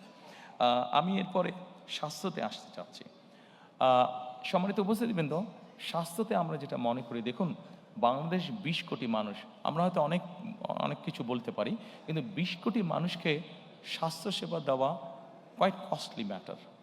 কিন্তু তার আগে যদি আমরা কাজ করি, যেটা এখন ইউরোপে তারা করছে, ইউরোপও তার ছোট ছোট দেশ, অল্প অল্প পপুলেশন, কিন্তু তারাও স্বাস্থ্যসেবা সম্পূর্ণ দিকে হিমশিম খাচ্ছে। সেখানে বাংলাদেশের মতন দেশ তো হিমশিম খেতেই হবে। সেই জন্য আমরা যেটা জোর দিতে চাইছি সেটা হচ্ছে প্রিভেনশনের উপরে আমরা জোর দিতে যাচ্ছি। অর্থাৎ আমরা যদি একটা মানুষকে প্রথমেই অসুস্থ হওয়া থেকে বাঁচাতে পারি, তাহলে অবশ্যই সেই মানুষটি আর হসপিটালে যাচ্ছে না। হসপিটালে না গেলে হসপিটালের উপরে চাপটা কম পড়ছে। কাজেই এই কাজটি করার জন্য, প্রিভেনশনটাকে আমরা করার জন্য আমরা প্রায় 1 লক্ষের মতন স্বাস্থ্যকর্মী নিয়োগ দিতে চাচ্ছি সারা দেশে, যেই স্বাস্থ্যকর্মীদের অধিকাংশ হবেন নারী। এই স্বাস্থ্যকর্মীরা মানুষের বাসায় বাসায় যাবে, গ্রামে গ্রামে বাসায় বাসায় যাবে, শহরেও বাসায় বাসায় যাবে, গিয়ে তাদেরকে স্বাস্থ্যসেবাটা ঘরে দেবে এবং তাদেরকে অ্যাওয়্যার করবেন যে এটা কাজ না করলে ডায়াবেটিক হবে না, এটা কাজ না করলে হাই প্রেশার বা কার্ডিয়াক প্রবলেম হবে না, এটা কাজ না করলে কিডনি প্রবলেম হবে না। এই ধরনের জিনিসগুলোকে তারা অ্যাওয়্যার করবেন। তার ফলে আমরা চাচ্ছি যে প্রথমেই যদি একজন মানুষকে অসুস্থ হওয়া থেকে বাঁচানো যায়, তাহলে সরকারের যে রিসোর্স আছে সেটার উপর চাপটা কম পড়বে। যেই রিসোর্স আছে সেটা দিয়ে যারা সত্যিকারভাবে অসুস্থ হবেন তাদেরকে কিছুটা হলেও বেটার ট্রিটমেন্ট দেওয়া যায়। আমরা প্রাইভেট পার্টনারশিপ একটি বিষয় চিন্তা করছি। এটা সকল অসুখ বিসুখের ক্ষেত্রে না, এগুলো যেটা প্রাণঘাতী, যেমন ক্যান্সার আছে, যেমন কার্ডিয়াক প্রবলেম আছে, এই ধরনের যেগুলো আছে, বা কিডনি ডায়ালিসিস আছে, এই ধরনের যেগুলো সিরিয়াস অসুখ বিসুখ আছে, সেগুলোর ক্ষেত্রে আমরা প্রাইভেট পার্টনারশিপের কথা চিন্তা করছি। অর্থাৎ আমরা যদি সরকারি হাসপাতালে দেখি যে একটা লম্বা কিউ আছে, সরকারি হাসপাতালে যে ফ্যাসিলিটি দিচ্ছে সেটা সবাইকে দিতে পারছে না, কাজে সেখান থেকে কিছু রুগী নিয়ে একই ফ্যাসিলিটি যেখানে প্রাইভেট হসপিটাল আছে, যেটা স্ট্যান্ডার্ড মেনটেন করতে পারবে, আমরা সেই রুগীটাকে নিয়ে সেখানে ট্রান্সফার করে দিতে যাচ্ছি। সেটার কস্টটা সরকারের পক্ষ থেকে বেয়ার করা হবে। এইভাবে আমরা পাবলিক পার্টনারশিপ তৈরি করতে যাচ্ছি সিলেক্টেড কিছু অসুস্থতার ক্ষেত্রে, সিলেক্টেড কিছু অসুখ যেগুলা লাইফ সেভিং সর্ট অফ, যেগুলো রিস্ক হয়ে যায় মানুষের জন্য, সেই ধরনের অসুখ বিসুখের ক্ষেত্রে আমরা এই কাজটি করতে চাই, জ্বর সর্দি কাশির ক্ষেত্রে নয়।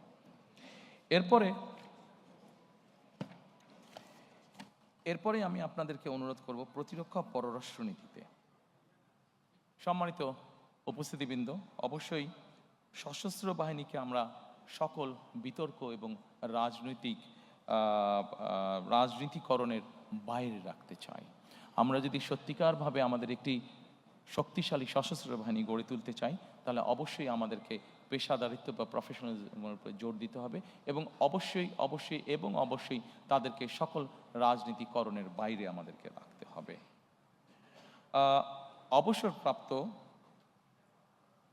অবসরপ্রাপ্ত সেনা সদস্যদের ক্ষেত্রে আমরা ওয়ান র্যাঙ্ক ওয়ান পেনশন পলিসিটা চালু করতে চাইছি।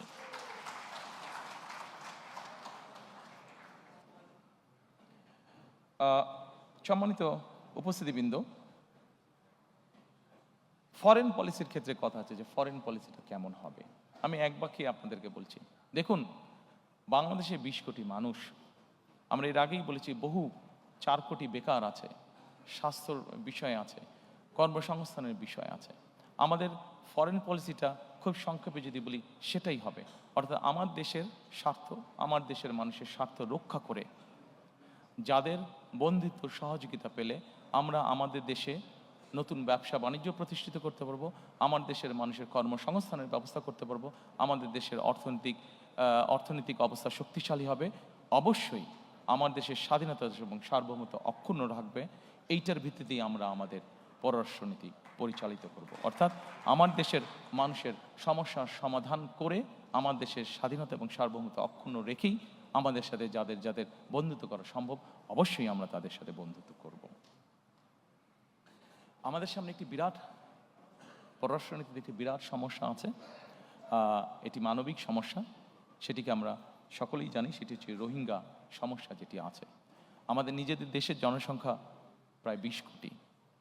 এই জনসংখ্যাকে আমাদের কর্মসংস্থানের ব্যবস্থা, খাদ্যের সংস্থা, চিকিৎসা ব্যবস্থা সকল কিছু করতে হবে। আমাদের প্রায় 1.2 মিলিয়নের মতন আমাদের রোহিঙ্গা আছে।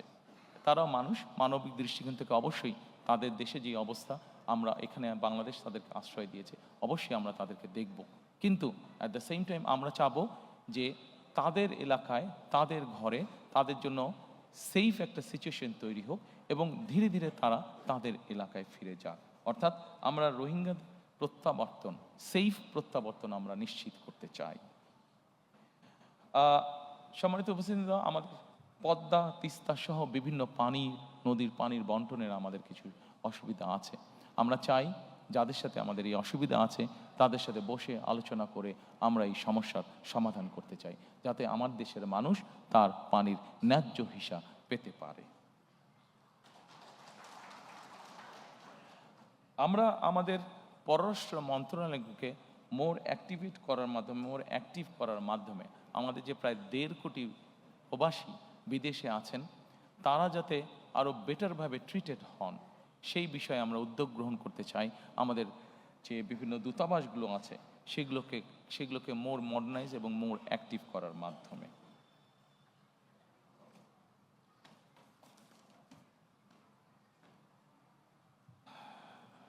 সম্মানিত উপস্থিতিবৃন্দ, এরপরে একটি অত্যন্ত গুরুত্বপূর্ণ বিষয় আছে, সেটির প্রতি আপনাদেরকে আমি অনুরোধ করব নজর দেওয়ার জন্য। শ্রমিক এবং প্রবাসী কল্যাণ। আমাদের দেশে একটি সমস্যা আছে। আমাদের দেশের নারী পুরুষ এবং প্রতিবন্ধী যারা, তাদের ক্ষেত্রে একটি বেতনের ব্যাপারে একটি বৈষম্যমূলক আচরণ হয়ে থাকে অনেক জায়গায়, অনেক ক্ষেত্রে। আমরা পর্যায়ক্রমিকভাবে এই সমস্যাটির সমাধান করতে চাই, অর্থাৎ নারী পুরুষ এবং প্রতিবন্ধীদের জন্য বৈষম্যহীন বেতন আমরা নিশ্চিত করতে চাই। আমরা একই সাথে মাতৃকালীন যে ছুটি আছে, নারীদের যে মাতৃকালীন ছুটি আছে, সেই ছুটিটাকে আমরা 6 মাসের উইথ স্যালারি মানে সবেতন ছুটিতে আমরা নিয়ে আসতে চাই। এটিকে আমরা পর্যায়ক্রমিকভাবে শিশু শ্রম বন্ধ করার পরিবেশ আমরা নিশ্চিত করতে চাই। প্রিয় সহকর্মীবৃন্দ, আমাদের যে 1.5 কোটি প্রবাসী আছেন, এই প্রবাসীদের জন্য আমরা একটি প্রবাসী কার্ড ইন্ট্রোডিউস করতে চাই। এই কার্ডটি তাকে ব্যাংকিং ফ্যাসিলিটি দিবে এবং এই কার্ডটির মধ্যে তার সব রকম ডিটেলস থাকবে। যখন উনি ফিরে আসবেন, এই কার্ডটির মাধ্যমে উনি কি কি কাজ করছেন সেটার উপরে ভিত্তি করে যাতে তাকে আমরা একটা দেশে সুন্দর পরিবেশের নিশ্চয়তা দিতে পারি। এটিকে আমরা নাম দিয়েছি, যেটি আমরা প্রবর্তন করতে চাই, এটিকে আমরা নাম দিয়েছি প্রবাসী কার্ড।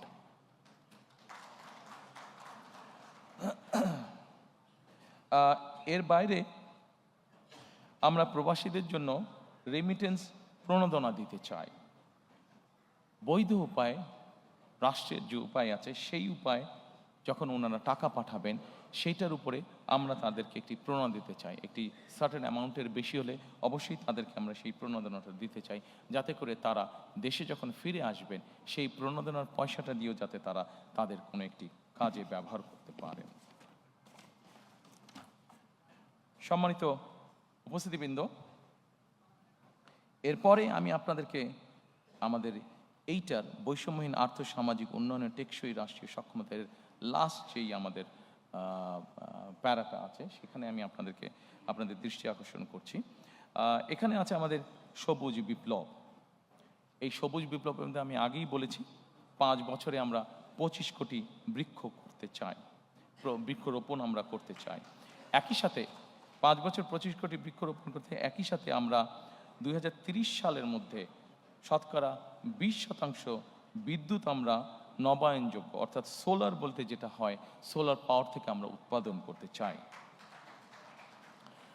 একটি গুরুত্বপূর্ণ কাজ আছে যেখান থেকে আমরা একটি বৈদেশিক মুদ্রা অর্জন করতে পারি। আমরা যেই সবুজ বিপ্লবের কথা বলেছি, 5 বছরে 25 কোটি গাছের যেই কথা আমরা বলেছি, এইটির মাধ্যমে আমরা সবুজ অর্থনীতি অর্থাৎ কার্বন ট্রেডিং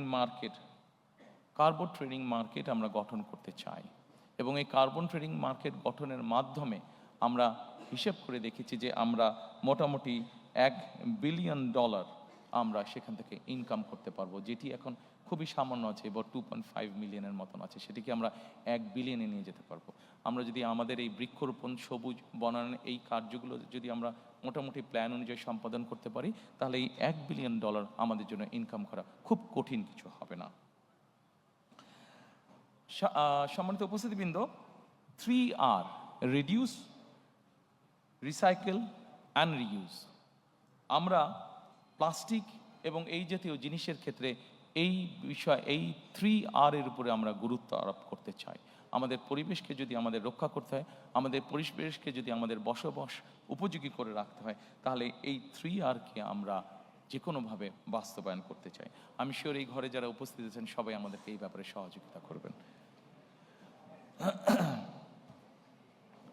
এরপরে আমি আপনাদেরকে নিয়ে যেতে চাই আমাদের 3rd চ্যাপ্টারে, সেটা হচ্ছে ভঙ্গুর অর্থনীতির পুনর্গঠন ও পুনরুদ্ধার। আমরা অনেক কিছু প্ল্যান করলে আমাদের ইকোনমি যদি ঠিক না থাকে, আমরা কোনো কিছুই বাস্তবায়ন করতে সক্ষম হব না। সম্মানিত উপস্থিতিবৃন্দ, আমরা এই ভঙ্গুর অর্থনীতির পুনর্গঠন ও পুনরুদ্ধারে আমরা কয়েকটি সেক্টর করেছি: অর্থনীতির গণতন্ত্রায়ন, বিনিয়োগ ও আর্থিক প্রতিষ্ঠান সংস্কার, শিল্প খাত ও সৃজনশীল অর্থনীতির উন্নয়ন, সেবা খাত, বিদ্যুৎ জ্বালানি, পরিবহন খাত, আইসিটি, রাজস্ব আয় ও ব্যয় ব্যবস্থাপনা। আমরা অর্থনৈতিক গণতন্ত্রায়ন, প্রথমেই যেটা বলেছি, অর্থনৈতিক গণতন্ত্রায়ন অথবা অর্থনৈতিক অলিগার্ক যে কাঠামো ছিল সেটিকে আমরা ভাঙতে চাই।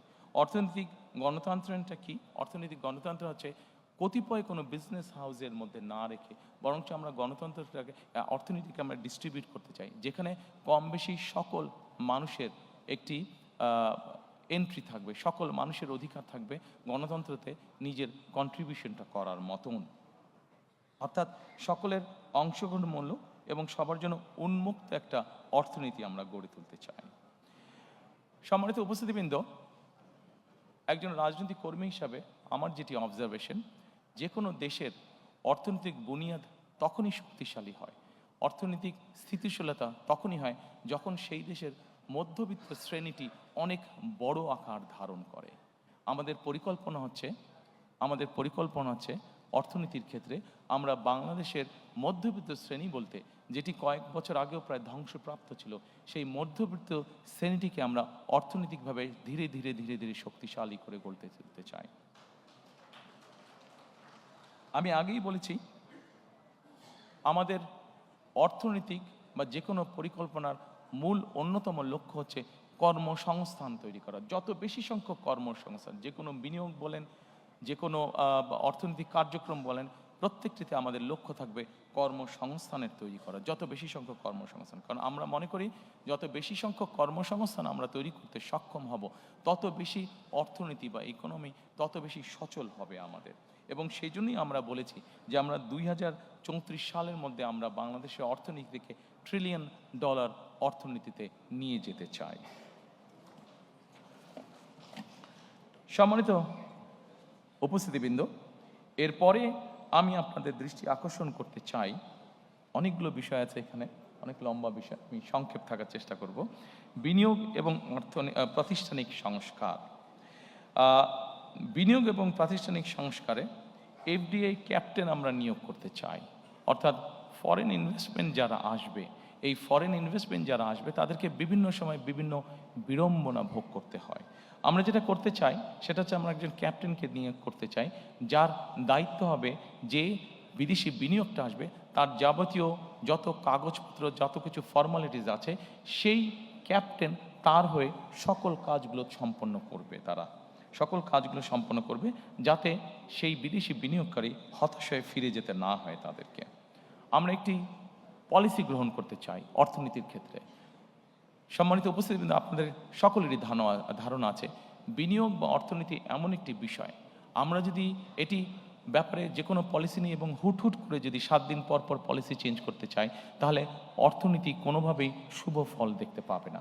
এবং সেই জন্যই আমরা সিদ্ধান্ত গ্রহণ করেছি যে অর্থনীতির ক্ষেত্রে আমরা কোনো আকস্মিক কোনো পলিসি পরিবর্তন করতে চাই না। আমরা চিন্তা ভাবনা করে পলিসি গ্রহণ করব এবং আমরা চিন্তা ভাবনা করে যেই পলিসি গ্রহণ করব সেটিতে আমরা স্টিক করতে চাই। হুট করে আমরা কোনো পলিসির পরিবর্তন করতে চাই না, যা আমরা অতীতে দেখেছি, যাতে করে আমাদের বিনিয়োগ, আমাদের ব্যবসায়ীরা ক্ষতিগ্রস্ত না হন।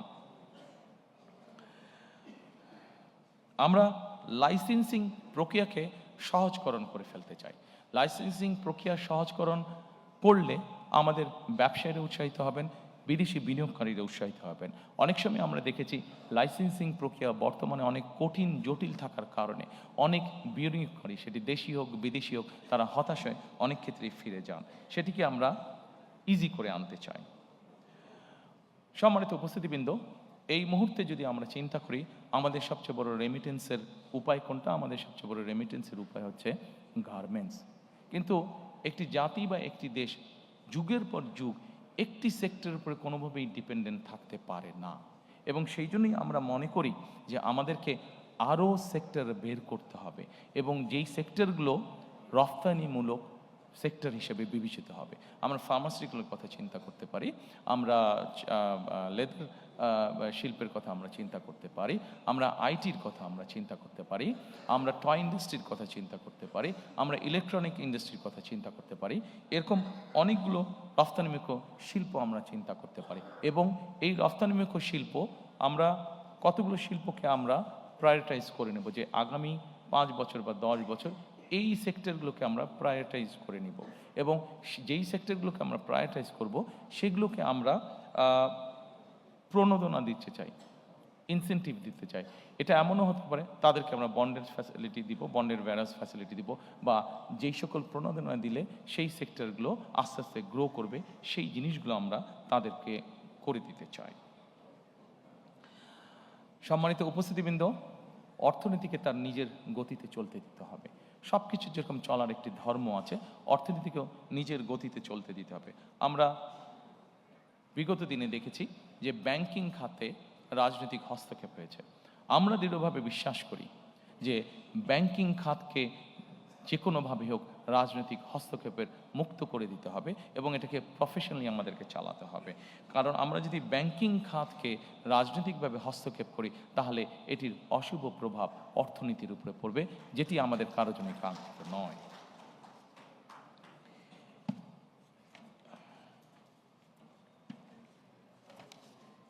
এরপরে আমি আপনাদেরকে অনুরোধ করব শিল্প খাত ও সৃজনশীল অর্থনীতির উন্নয়ন এই বিষয়টি দেখার জন্য। এর মধ্যেই আমি আপনাদের কাছে বলেছি যে আমরা নতুন নতুন শিল্প গঠনের আমরা চেষ্টা করব। এর মধ্যে একটি বিষয় আছে, বিশেষ করে ক্ষুদ্র ও কুটির মাঝারি শিল্প যেটা আছে, এগুলোকে আমরা টার্গেটেড সাপোর্ট আমরা দিতে চাই। এগুলোকে আমরা টার্গেটেড সাপোর্ট দিতে চাই, যে এসএমই আছে, ক্ষুদ্র এবং কুটির শিল্প যেগুলো আছে। আমরা এর আগে দেখেছি, বিগত সময়ে আমরা দেখেছি অনেক বিনিয়োগ হয়েছে কিন্তু কর্মসংস্থানের ব্যবস্থা হয়নি। আমরা 100 মিলিয়ন দিয়ে একটা ফ্যাক্টরি যদি করি, কিন্তু ওটাতে যত না মানুষ কর্মসংস্থানের ব্যবস্থা হবে, আমরা যদি 10 মিলিয়ন দিয়ে বা 1 মিলিয়ন দিয়ে কোনো ফ্যাক্টরি করি, আমরা দেখেছি যে সেখানে অধিক কর্মসংস্থানের ব্যবস্থা হয়ে থাকে। সেজন্যই আমরা আভ্যন্তরীণ শিল্প ভিত্তিকে শক্তিশালী করা এবং শিল্প খাতের বহুমুখীকরণের লক্ষ্যে আমাদের সরকার বিভিন্ন ধরনের প্রণোদনা প্রদানের পরিকল্পনা আমরা গ্রহণ করেছি। বিশেষ করে ক্ষুদ্র, কুটির এবং মাঝারি শিল্পে সুনির্দিষ্ট বা টার্গেটেড সাপোর্ট প্রদানের উপরে আমরা বিশেষ গুরুত্ব আরোপ দিতে চাই। এখানে বিভিন্ন রাজনৈতিক কারণে, বিভিন্ন কারণে বাংলাদেশের বহু শিল্প বন্ধ হয়ে গিয়েছে। শিল্প বন্ধ হওয়া মানেই অর্থনীতির গতি থেমে যাওয়া। শিল্প বন্ধ হওয়া মানেই বহু মানুষ বেকার হয়ে যাওয়া। শিল্প বন্ধ হওয়ার মানেই বহু মানুষের সংসার বসে যাওয়া, বহু শিক্ষার্থীর জীবন নষ্ট হয়ে যাওয়া।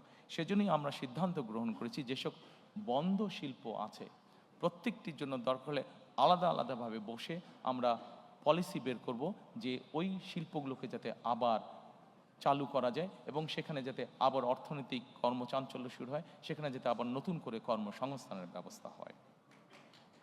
আমি এরপরে যেই লাইনটি আছে এটা আমি আপনাদের সামনে এর মধ্যে অলরেডি উল্লেখ করেছি, যে রপ্তানিমুখী শিল্পগুলোকে আমরা বন্ডের সুবিধা, বন্ডের ওয়্যারহাউস সুবিধা আমরা দিতে চাই। সম্মানিত উপস্থিতিবৃন্দ, বাংলাদেশে এরকম অনেক অঞ্চল আছে, আমরা যদি ভালো করে লক্ষ্য করে থাকি, বাংলাদেশে এরকম অনেক অঞ্চল আছে, বিভিন্ন অঞ্চলের বিভিন্ন কতগুলো সুবিধা আছে।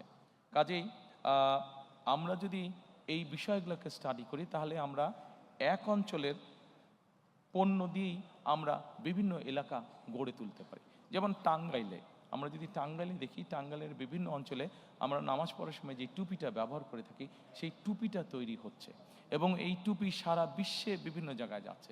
কাজে আমরা যদি ওই শিল্পটাকে ওখানে এনকারেজ করি, যারা করছে তাদেরকে সহযোগিতা করি এবং আরও নতুন যারা করতে চায় তাদেরকে যদি সহযোগিতা করি, তাহলে আরও অধিক সংখ্যক মানুষের যেরকম কর্মসংস্থান হবে, আরও অধিক সংখ্যক এক্সপোর্ট যাবে এবং এক্সপোর্ট যাওয়া মানে আমাদের more number of foreign currency we can earn. সম্মানিত উপস্থিতিবৃন্দ, এরপরে আছে আমাদের দেশের যেই হস্তশিল্প আছে, আমরা খেয়াল করে দেখেছি অধিকাংশ হস্তশিল্প বা ক্রিয়েটিভ ইন্ডাস্ট্রিতে আমরা খেয়াল করে দেখেছি যে আমাদের নারী শ্রমিকরা কাজ করে থাকেন। আমরা এই সেক্টরটিকে উৎসাহিত করতে চাই, বিভিন্ন রকম সাহায্য সহযোগিতায় উৎসাহিত করতে চাই। এটিকে উৎসাহিত করার অন্যতম মূল লক্ষ্য হচ্ছে নারীদেরকে স্বাবলম্বী করা, নারীদেরকে এম্পাওয়ার করা সামাজিকভাবে এবং অর্থনৈতিকভাবে, এবং একই সাথে আমাদের যে ক্রিয়েটিভ ইন্ডাস্ট্রি আছে এটিকে ধীরে ধীরে দেশের সীমানা ছাড়িয়ে এটিকে ধীরে ধীরে বহির্বিশ্বে নিয়ে যাওয়া। এবং দেশি আমাদের অনেকগুলো ব্র্যান্ড আছে, আমি যদি নাম উল্লেখ করে বলি, যেমন কে কে ক্রাফট নামে একটি ব্র্যান্ড আছে, এরকম অনেকগুলো আছে ব্র্যান্ড। আমরা পৃথিবীর বড় বড় দেশ যেগুলো আছে, আমরা বাংলাদেশের এরকম শিল্প যারা আছে এই শিল্পগুলোকে যদি আমরা সাপোর্ট দিই, যে তারা পৃথিবীর বড় বড় যেই স্টোরগুলো আছে সেখানে যদি তাদেরকে সাপোর্ট দিই যে ঠিক আছে আগামী 1 বছর 2 বছর বা 3 বছরের জন্য তোমাদেরকে আমরা ট্যাক্স রিবেট সহ বিভিন্ন সুবিধা দিচ্ছি, তাহলে আমরা আমাদের এই দেশীয় ব্র্যান্ডগুলোকে আন্তর্জাতিক মার্কেটে আমরা একটা বসার বা দাঁড়ানোর মতন একটা সুবিধা আমরা তাদেরকে তৈরি করে দিতে সক্ষম হব।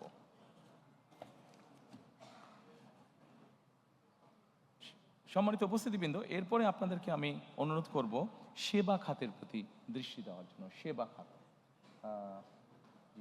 সেবা খাতের জন্য দৃষ্টি দেওয়া। সেবা খাতটাকে এখানেও আমরা অনেক কর্মসংস্থান তৈরি করার পরিকল্পনা গ্রহণ করেছি। ব্যাংকিং আছে, আইটি আছে, পর্যটন আছে। এইগুলোকে যদি আমরা ঠিকভাবে সামনের দিকে গড়ে তুলতে সক্ষম হই, তাহলে ব্যাংকিং খাতে আমরা প্রচুর, ব্যাংকিংটা সার্ভিস সেক্টর, এখানে আমরা দিতে পারবো। আইটিতে আমরা প্রচুর পরিমাণে জব তৈরি করতে পারবো। পর্যটনে আমরা প্রচুর পরিমাণে, বাংলাদেশের বিভিন্ন জায়গায় বিভিন্ন ছোট ছোট ছোট অনেকগুলো আছে, এটাকে সার্ভিস ইন্ডাস্ট্রিগুলোকে আমরা যদি ঠিকভাবে তৈরি করতে পারি, এখানে আমরা অনেক কর্মসংস্থানের সুযোগ তৈরি করতে পারবো। একই সাথে আমরা সেবা খাতকে যদি প্রযুক্তি নির্ভর এবং রফতানিমুখী করার মাধ্যমে আমরা কর্মসংস্থানের ব্যবস্থা আমরা করতে পারবো। ঠিক একইভাবে আমরা আন্তর্জাতিক সার্টিফিকেশন এবং ব্র্যান্ডিং যেগুলো আছে, যেমন ধরেন ফেসবুক আছে, ইউটিউব আছে, বিভিন্ন আইটি কোম্পানি আছে, এদেরকে যদি আমরা বাংলাদেশে নিয়ে আসতে পারি, তাহলে আমাদের ইয়াং জেনারেশন যারা এই কাজগুলোর সাথে জড়িত, তাদের জন্য তখন কাজ করতেও সুবিধা হবে, তাদের ইনকাম যেরকম বাড়বে, আরও অধিক সংখ্যক মানুষের কাজ করার অপরচুনিটি তখন তৈরি হবে। এরপরে আমি আপনাদেরকে অনুরোধ করব বিদ্যুৎ, জ্বালানি ও পরিবহন খাতটিকে দেখার জন্য। সম্মানিত উপস্থিতিবৃন্দ, বিদ্যুৎ খাতে এখানে অনেক কিছু বলা আছে, বিদ্যুৎ খাতে অনেক পয়েন্ট আছে, আমি এতগুলো পয়েন্ট আলোচনা করব না। আমরা যদি সকলে প্রথমে এক বাক্যে একটা কথা চিন্তা করি, বিদ্যুৎ খাতটি আমরা কিরকম চাই, আপনাদের যে কাউকে যদি আমি প্রশ্ন করি, আপনারা এক বাক্যে একটি উত্তর দিবেন যে আমরা নিরবিচ্ছিন্ন বিদ্যুৎ চাই, তাই তো নাকি? সবার কিন্তু এটা থাকবে, নিরবিচ্ছিন্ন বিদ্যুৎ চাই আমরা। কাজেই আপনাদের মতন আমিও একজন মানুষ যে যার লক্ষ্য এবং উদ্দেশ্য থাকবে বাংলাদেশে নিরবিচ্ছিন্ন বিদ্যুতের পরিস্থিতি তৈরি করা। এবং নিরবিচ্ছিন্ন বিদ্যুৎ পরিস্থিতি তৈরি করার জন্য কি কি আমরা চিন্তা ভাবনা করেছি, সম্মানিত উপস্থিতিবৃন্দ, আপনাদের কাছে সেগুলো আছে, আপনাদের বিরক্তি উদ্যোগ করার জন্য আমি আর সেটা লম্বা করছি না। তবে আমরা যেরকম বলেছি, অলরেডি আমি আপনাদের সামনে বলেছি যে 2030-এর মধ্যে আমরা 20% নবায়নযোগ্য বিদ্যুৎ যেরকম আমরা তৈরি করতে চাই। একই সাথে আমরা আমাদের ঢাকা শহরে প্রতিদিন 7,000 টন ময়লা বা আবর্জনা তৈরি হচ্ছে। এইভাবে যদি আমরা চিন্তা করি, বাংলাদেশের সবগুলো বড় শহরে এরকম হচ্ছে। কাজেই আবর্জনাকে, পরিবেশকে রক্ষার জন্য আবর্জনা থেকে কিভাবে বিদ্যুৎ তৈরি করা যায়, আমরা সে ব্যাপারেও চিন্তা ভাবনা করছি। এবং এতটুকু আপনাদেরকে আমি বলতে পারি, ইনশাল্লাহ 12 তারিখের নির্বাচনে আমরা সরকার গঠনে সক্ষম হলে ইনশাল্লাহ খুবই দ্রুত আমরা আবর্জনা থেকে ইনশাল্লাহ বিদ্যুৎ উৎপাদন করব এই দেশের মানুষের জন্য।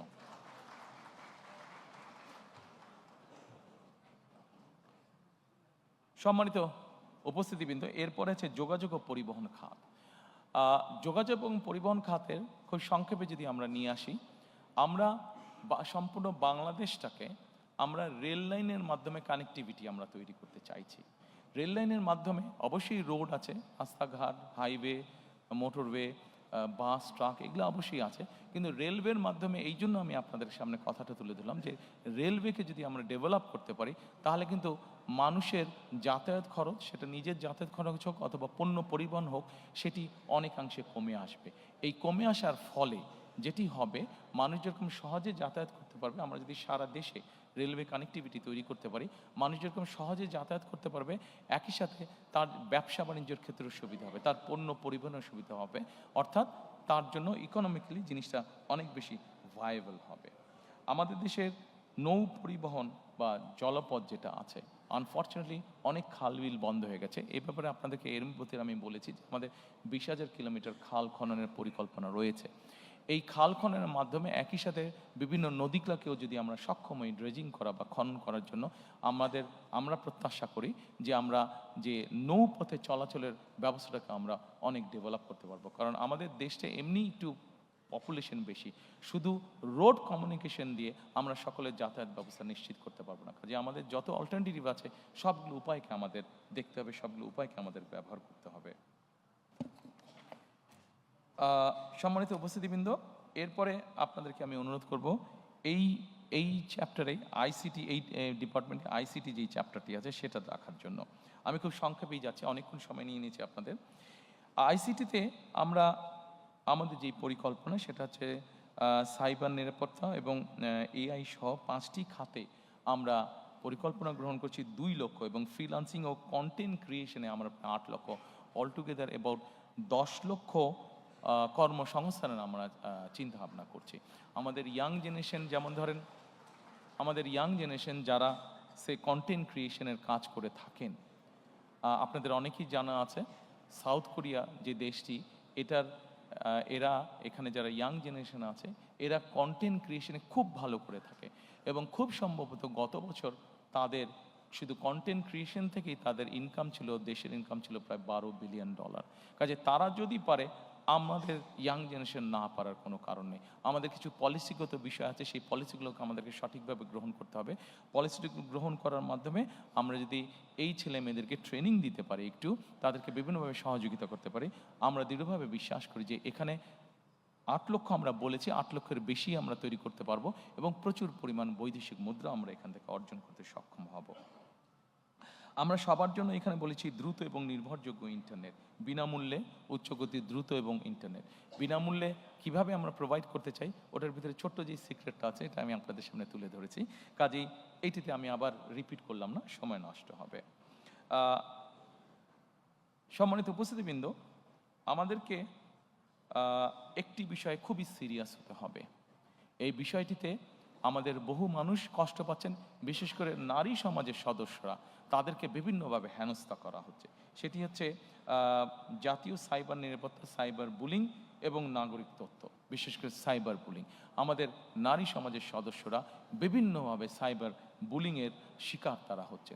কাজেই এ ব্যাপারে আমাদেরকে কঠোর পদক্ষেপ গ্রহণ করতে হবে। আইনগুলোকে আমাদের ঠিক করতে হবে, এবং শুধু আইন ঠিক না, আইন যাতে সঠিকভাবে কাজ করে সেই পদক্ষেপ আমরা গ্রহণ করব, যাতে বুলিংয়ের শিকার কেউ না হয়। যারা বুলিং করবে তাদেরকে অবশ্যই দেশের আইন অনুযায়ী শাস্তি পেতে হবে, এটি আমাদেরকে যে কোনো মূল্যে নিশ্চিত করব আমরা। এরপরে এখানে একটি উল্লেখ করে নেই আপনাদের সামনে, আপনাদের অনেকেরই জানা আছে, তারপরে আমি উল্লেখ করছি। বাংলাদেশে এই মুহূর্তে যে আইসিটি মিনিস্ট্রি আছে, আপনাদের অনেকেরই জানা আছে, এই আইসিটি মিনিস্ট্রি 2003 সাল পর্যন্ত এটি অন্য সায়েন্স অ্যান্ড টেকনোলজি মিনিস্ট্রির সাথে খুব সম্ভব এটি সম্পর্কিত ছিল। বেগম খালেদা জিয়া সরকারের সময় আইসিটি এখন যে মিনিস্ট্রি আছে এটিকে বের করে নিয়ে এসে আলাদা একটি মিনিস্ট্রি গঠন করা হয়। অর্থাৎ 2004 সালে বিএনপি সরকার এই আইসিটির গুরুত্বটি অনুধাবন করেছিল, এবং সেইভাবে সেটিকে গুরুত্ব দিয়ে আলাদা মিনিস্ট্রি গঠন করেছিল।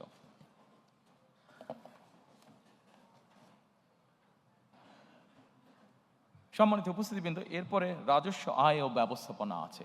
রাজস্ব আয় এবং ব্যবস্থাপনার মধ্যে অনেকগুলো সেক্টর আছে, আমি আলোচনায় যাব না, ডিটেইল আলোচনায় যাব না, আমি শুধু একটা কথাই বলবো। সম্মানিত উপস্থিতিবৃন্দ, একটি দেশ পরিচালনার জন্য অবশ্যই অর্থের প্রয়োজন হয়, রিসোর্সের প্রয়োজন হয়। আমাদের দল আমরা মনে করি, আমরা যদি আমাদের সরকার মানুষের কর্মসংস্থান যত বেশি তৈরি করতে পারবে, বিনিয়োগের অবস্থা যত বেশি তৈরি করতে পারবে, যত বেশি মানুষকে বিনিয়োগ করাতে পারবে, অটোমেটিক নর্মালি সরকারের রাজস্ব বৃদ্ধি পাবে। আমি সেই জন্যই বরাবর আপনাদের সামনে বলেছি, আমাদের মূল লক্ষ্যই হচ্ছে যত বেশি সংখ্যক কর্মসংস্থান তৈরি করা, যত বেশি সংখ্যক দেশি এবং বিদেশি বিনিয়োগকারী যারা আছেন তাদেরকে উৎসাহিত করা, প্রতিষ্ঠান তৈরি করা, বিনিয়োগ করা, বিনিয়োগের মধ্যে শিল্প এবং শিল্প প্রতিষ্ঠান তৈরি করা, যাতে করে বেশি সংখ্যক মানুষ কর্মসংস্থানের সুযোগ পায়। কারণ বিনিয়োগ করলে নিজে থেকেই রাজস্ব আয় বাড়বে। নাগরিকের আয় বাড়লে আমরা বিশ্বাস করি প্রত্যেকটি নাগরিকের আয় যত বাড়বে রাষ্ট্রের আয়ও তত বাড়বে।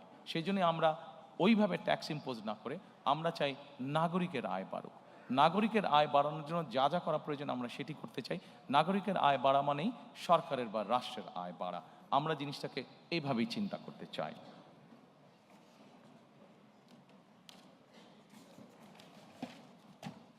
এরপরে সম্মানিত উপস্থিতিবৃন্দ, আপনাদেরকে অঞ্চল ভিত্তিক সুষম উন্নয়নের মধ্যে আমি নিয়ে যেতে চাই। আমি একটু আগেই বলেছি বাংলাদেশের বিভিন্ন এলাকার বিভিন্ন গুরুত্ব রয়েছে। আমরা যদি চট্টগ্রাম দিয়ে শুরু করি, আমরা চট্টগ্রামকে বাণিজ্যিক রাজনৈতিক হিসাবে প্রতিষ্ঠিত করতে চাই। চট্টগ্রামকে আমরা বাণিজ্যিক ক্যাপিটাল হিসাবে, রাজধানী হিসাবে আমরা প্রতিষ্ঠিত করতে চাই। ঠিক একইভাবে সম্মানিত উপস্থিতিবৃন্দ, উত্তর অঞ্চল, আমরা সকলেই জানি যে বাংলাদেশের উত্তর অঞ্চল হচ্ছে একটি কৃষি নির্ভর এলাকা।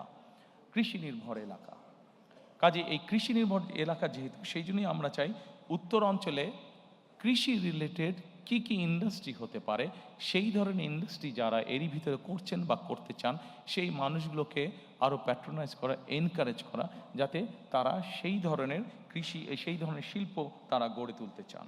এরই ভিতরে আমি আপনাদের সামনে তুলে ধরেছি যে বরেন্দ্র অঞ্চল যেটা আছে, বরেন্দ্র প্রজেক্ট যেটা আছে, সেটিকে আমরা পুনরায় চালু করতে চাই। এর বাইরে আমি এর ভিতরেই বলেছি যে আম সংরক্ষণ, যেমন আমাদের প্রচুর আম হয় রাজশাহীতে, প্রচুর আম হয় চাঁপাইনবাবগঞ্জে, এই আমগুলোকে কিভাবে প্রিজার্ভ করা যায়, বা আমগুলোকে, যেগুলো আম নষ্ট হয়ে যেতে পারে, সেগুলো নষ্ট হবার আগে বাই প্রোডাক্ট কী কী তৈরি করা যেতে পারে, কৃষি সংক্রান্ত আরও যেগুলো বিভিন্ন পণ্য উৎপন্ন হচ্ছে, সেগুলোকে কীভাবে বাই প্রোডাক্ট করা যেতে পারে। প্রচুর আমাদের আলুর প্রোডাকশন হয়, আলুর বাই প্রোডাক্ট কী কী হতে পারে, সেই ধরনের ইন্ডাস্ট্রিগুলোকে গ্রো করতে সহযোগিতা করা। গ্রো করার মাধ্যমে একদিকে যেরকম ইনভেস্ট হবে, ঠিক একইভাবে প্রচুর কর্মসংস্থানের ব্যবস্থা হবে। এরপরে আমাদের যে হাওড় বাওড় আছে, এরপরে যেটি স্লাইড, সেটিতে আমি যাওয়ার অনুরোধ করব। আমাদের দেশের বিভিন্ন জায়গায় বিভিন্ন হাওড় বাওড়ের কারণে বিভিন্ন প্রাকৃতিক দুর্যোগ বা বন্যা হয়ে থাকে। এই প্রাকৃতিক দুর্যোগ এবং বন্যাকে নিয়ন্ত্রণ করার জন্য অবশ্যই আমাদের টেকসই বাঁধ দরকার, এবং ব্লু ইকোনমি, এটির মাধ্যমে আমাদের হাওড় বাওড় জায়গাগুলো আবার দেখতে অনেক সুন্দর। দেখতে যেহেতু সুন্দর এইগুলো, সেই জন্য এগুলোর মাধ্যমে আমরা এগুলোকে প্রোটেক্ট করার মাধ্যমে আমরা উপকূল উন্নয়ন বোর্ড গঠনের একটি পরিকল্পনা আমাদের আছে। এই উপকূল উন্নয়ন বোর্ড গঠনের মাধ্যমে আমরা ব্লু ইকোনমি এবং পর্যটনকেও এখানে এনকারেজ করতে চাই। এরপরে আপনাদেরকে আমি অনুরোধ করব যে নগরায়ণ ও আবাসন এবং নিরাপদ টেকসই ঢাকা বিনির্মাণ। সম্মানিত উপস্থিতিবৃন্দ, ঢাকা পৃথিবীর যে কোনো দেশের রাজধানী থেকে অত্যন্ত পপুলেট একটি জায়গা। এখন কেন মানুষ ঢাকায় আসছে? ঢাকায় মানুষ এসে বসবাস করছে অনেকগুলো কারণে। সন্তানের চিকিৎসা, বাবা মায়ের চিকিৎসা, সন্তানের লেখাপড়া, জব সিকিউরিটি, এনভায়রনমেন্ট, সব কিছু মিলিয়ে মানুষ ঢাকাতে কিছুটা বেটার ফিল করে। কিন্তু আমরা যদি এই ফ্যাসিলিটিগুলো আমরা বিভিন্ন জায়গায় আমরা তৈরি করতে পারি, ঢাকার আউটস্কার্টে যদি আমরা যেই ডিস্ট্রিক্টগুলো আছে সেখানে যদি তৈরি করতে পারি, এবং সেখানে যদি খরচ কম হয় একজন মানুষের থাকার, সেখানে যদি ভালো স্কুল থাকে, সেখানে যদি ভালো ট্রিটমেন্টের ব্যবস্থা থাকে, সেখানকার পরিবেশটা যদি সিকিউর হয়, তাহলে আমরা মনে করি যে মানুষ সেখানেই থাকবে। হ্যাঁ, এখানে একটি বিষয় আছে, সেখানে থাকবে কিন্তু কাজ করবে কোথায়? কাজ সে ঢাকায় করতে পারে। একটু আগে আপনাদেরকে আমি বলেছি যে আমরা চাই রেল লাইনটাকে ডেভেলপ করার জন্য, আমাদের পাবলিক ট্রান্সপোর্টটা। এখন এই মুহূর্তে ঢাকা থেকে চট্টগ্রাম যে রেলগাড়িটা আসে, সেটার গতি 35 থেকে ম্যাক্সিমাম 40 মাইল। কিন্তু এটাকে যদি ঘন্টায় আমরা, রেল লাইন যেটা আছে সেটাকে আমরা সঠিকভাবে তৈরি করে এটাকে যদি ঘন্টায় আমরা 80 মাইলে নিয়ে আসতে পারি, বা 100 মাইলের কাছাকাছি নিয়ে আসতে পারি, তাহলে কিন্তু চট্টগ্রাম থেকে ঢাকায় আসতে আপনার 2-2.5 ঘন্টার বেশি লাগার কথা না। এবং 2-2.5 ঘন্টা যদি লাগে, তাহলে সময় লাগে, তাহলে যে কোনো মানুষ সেখান থেকে এসে ব্যবসা বাণিজ্য বা যেই কাজ থাকুক সেরে আবার একই দিনে ফিরে যেতে পারবে।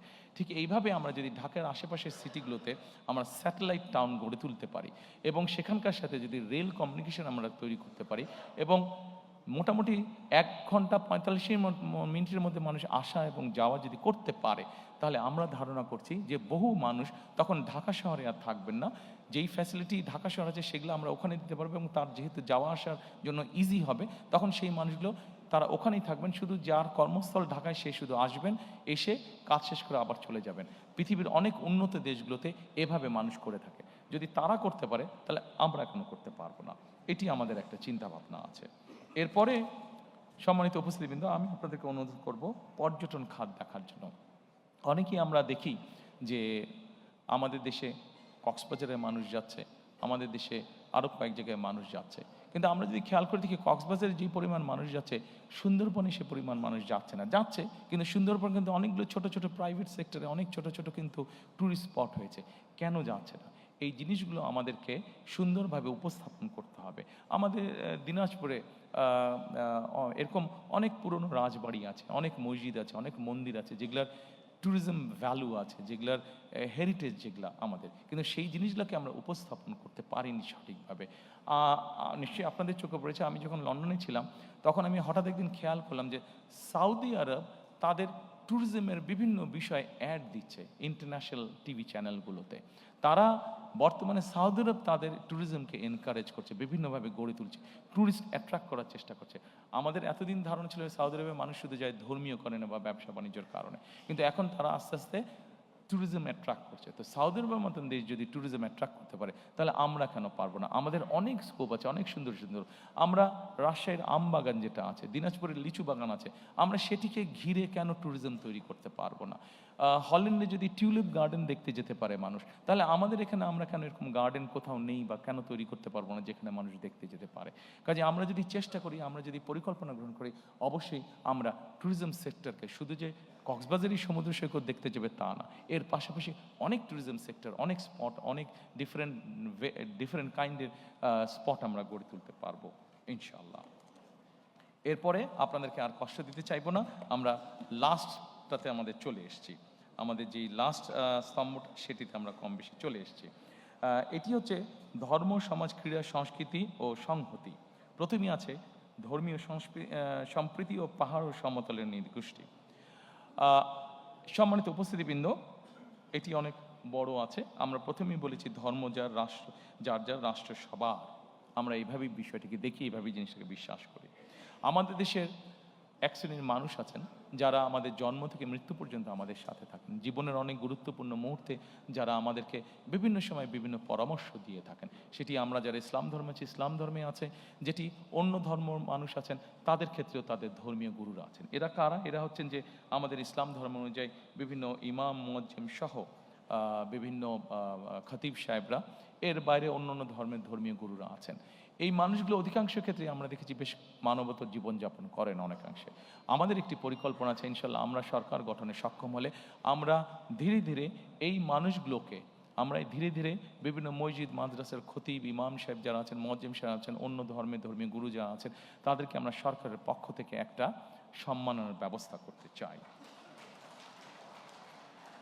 সম্মানিত উপস্থিতিবৃন্দ, যেহেতু বাংলাদেশ মুসলিম প্রধান দেশ, এই দেশের বহু মানুষ প্রতি বছর হজ করতে চান, কিন্তু আমরা প্রত্যেকবার দেখেছি এই হজের যাওয়া আসার খরচ অত্যন্ত বেশি। অনেক মানুষকে এর জন্য অনেক কষ্ট পোহাতে হয়। আমরা এই খরচটাকে কমিয়ে নিয়ে আসার চিন্তা ভাবনা করেছি, এবং আমরা মনে করি আমরা যদি এখানে থার্ড এয়ারলাইনকে এন্ট্রি দিতে পারি, তাহলে আমাদের হজ যাত্রীদের খরচ, টিকিটের খরচ অনেকাংশে কমিয়ে আসবে। এবং আমাদের পরিকল্পনার মধ্যে এটা রয়েছে কিভাবে আমরা এই হজ যাত্রীদেরকে সুবিধা দিতে পারবো, তাদের খরচটা কমিয়ে আনতে পারবো। এরপরে আমি আপনাদেরকে ক্রীড়া, আমাদের এই চ্যাপ্টারের ক্রীড়া আছে, ক্রীড়াতে আমি আপনাদেরকে অনুরোধ করব।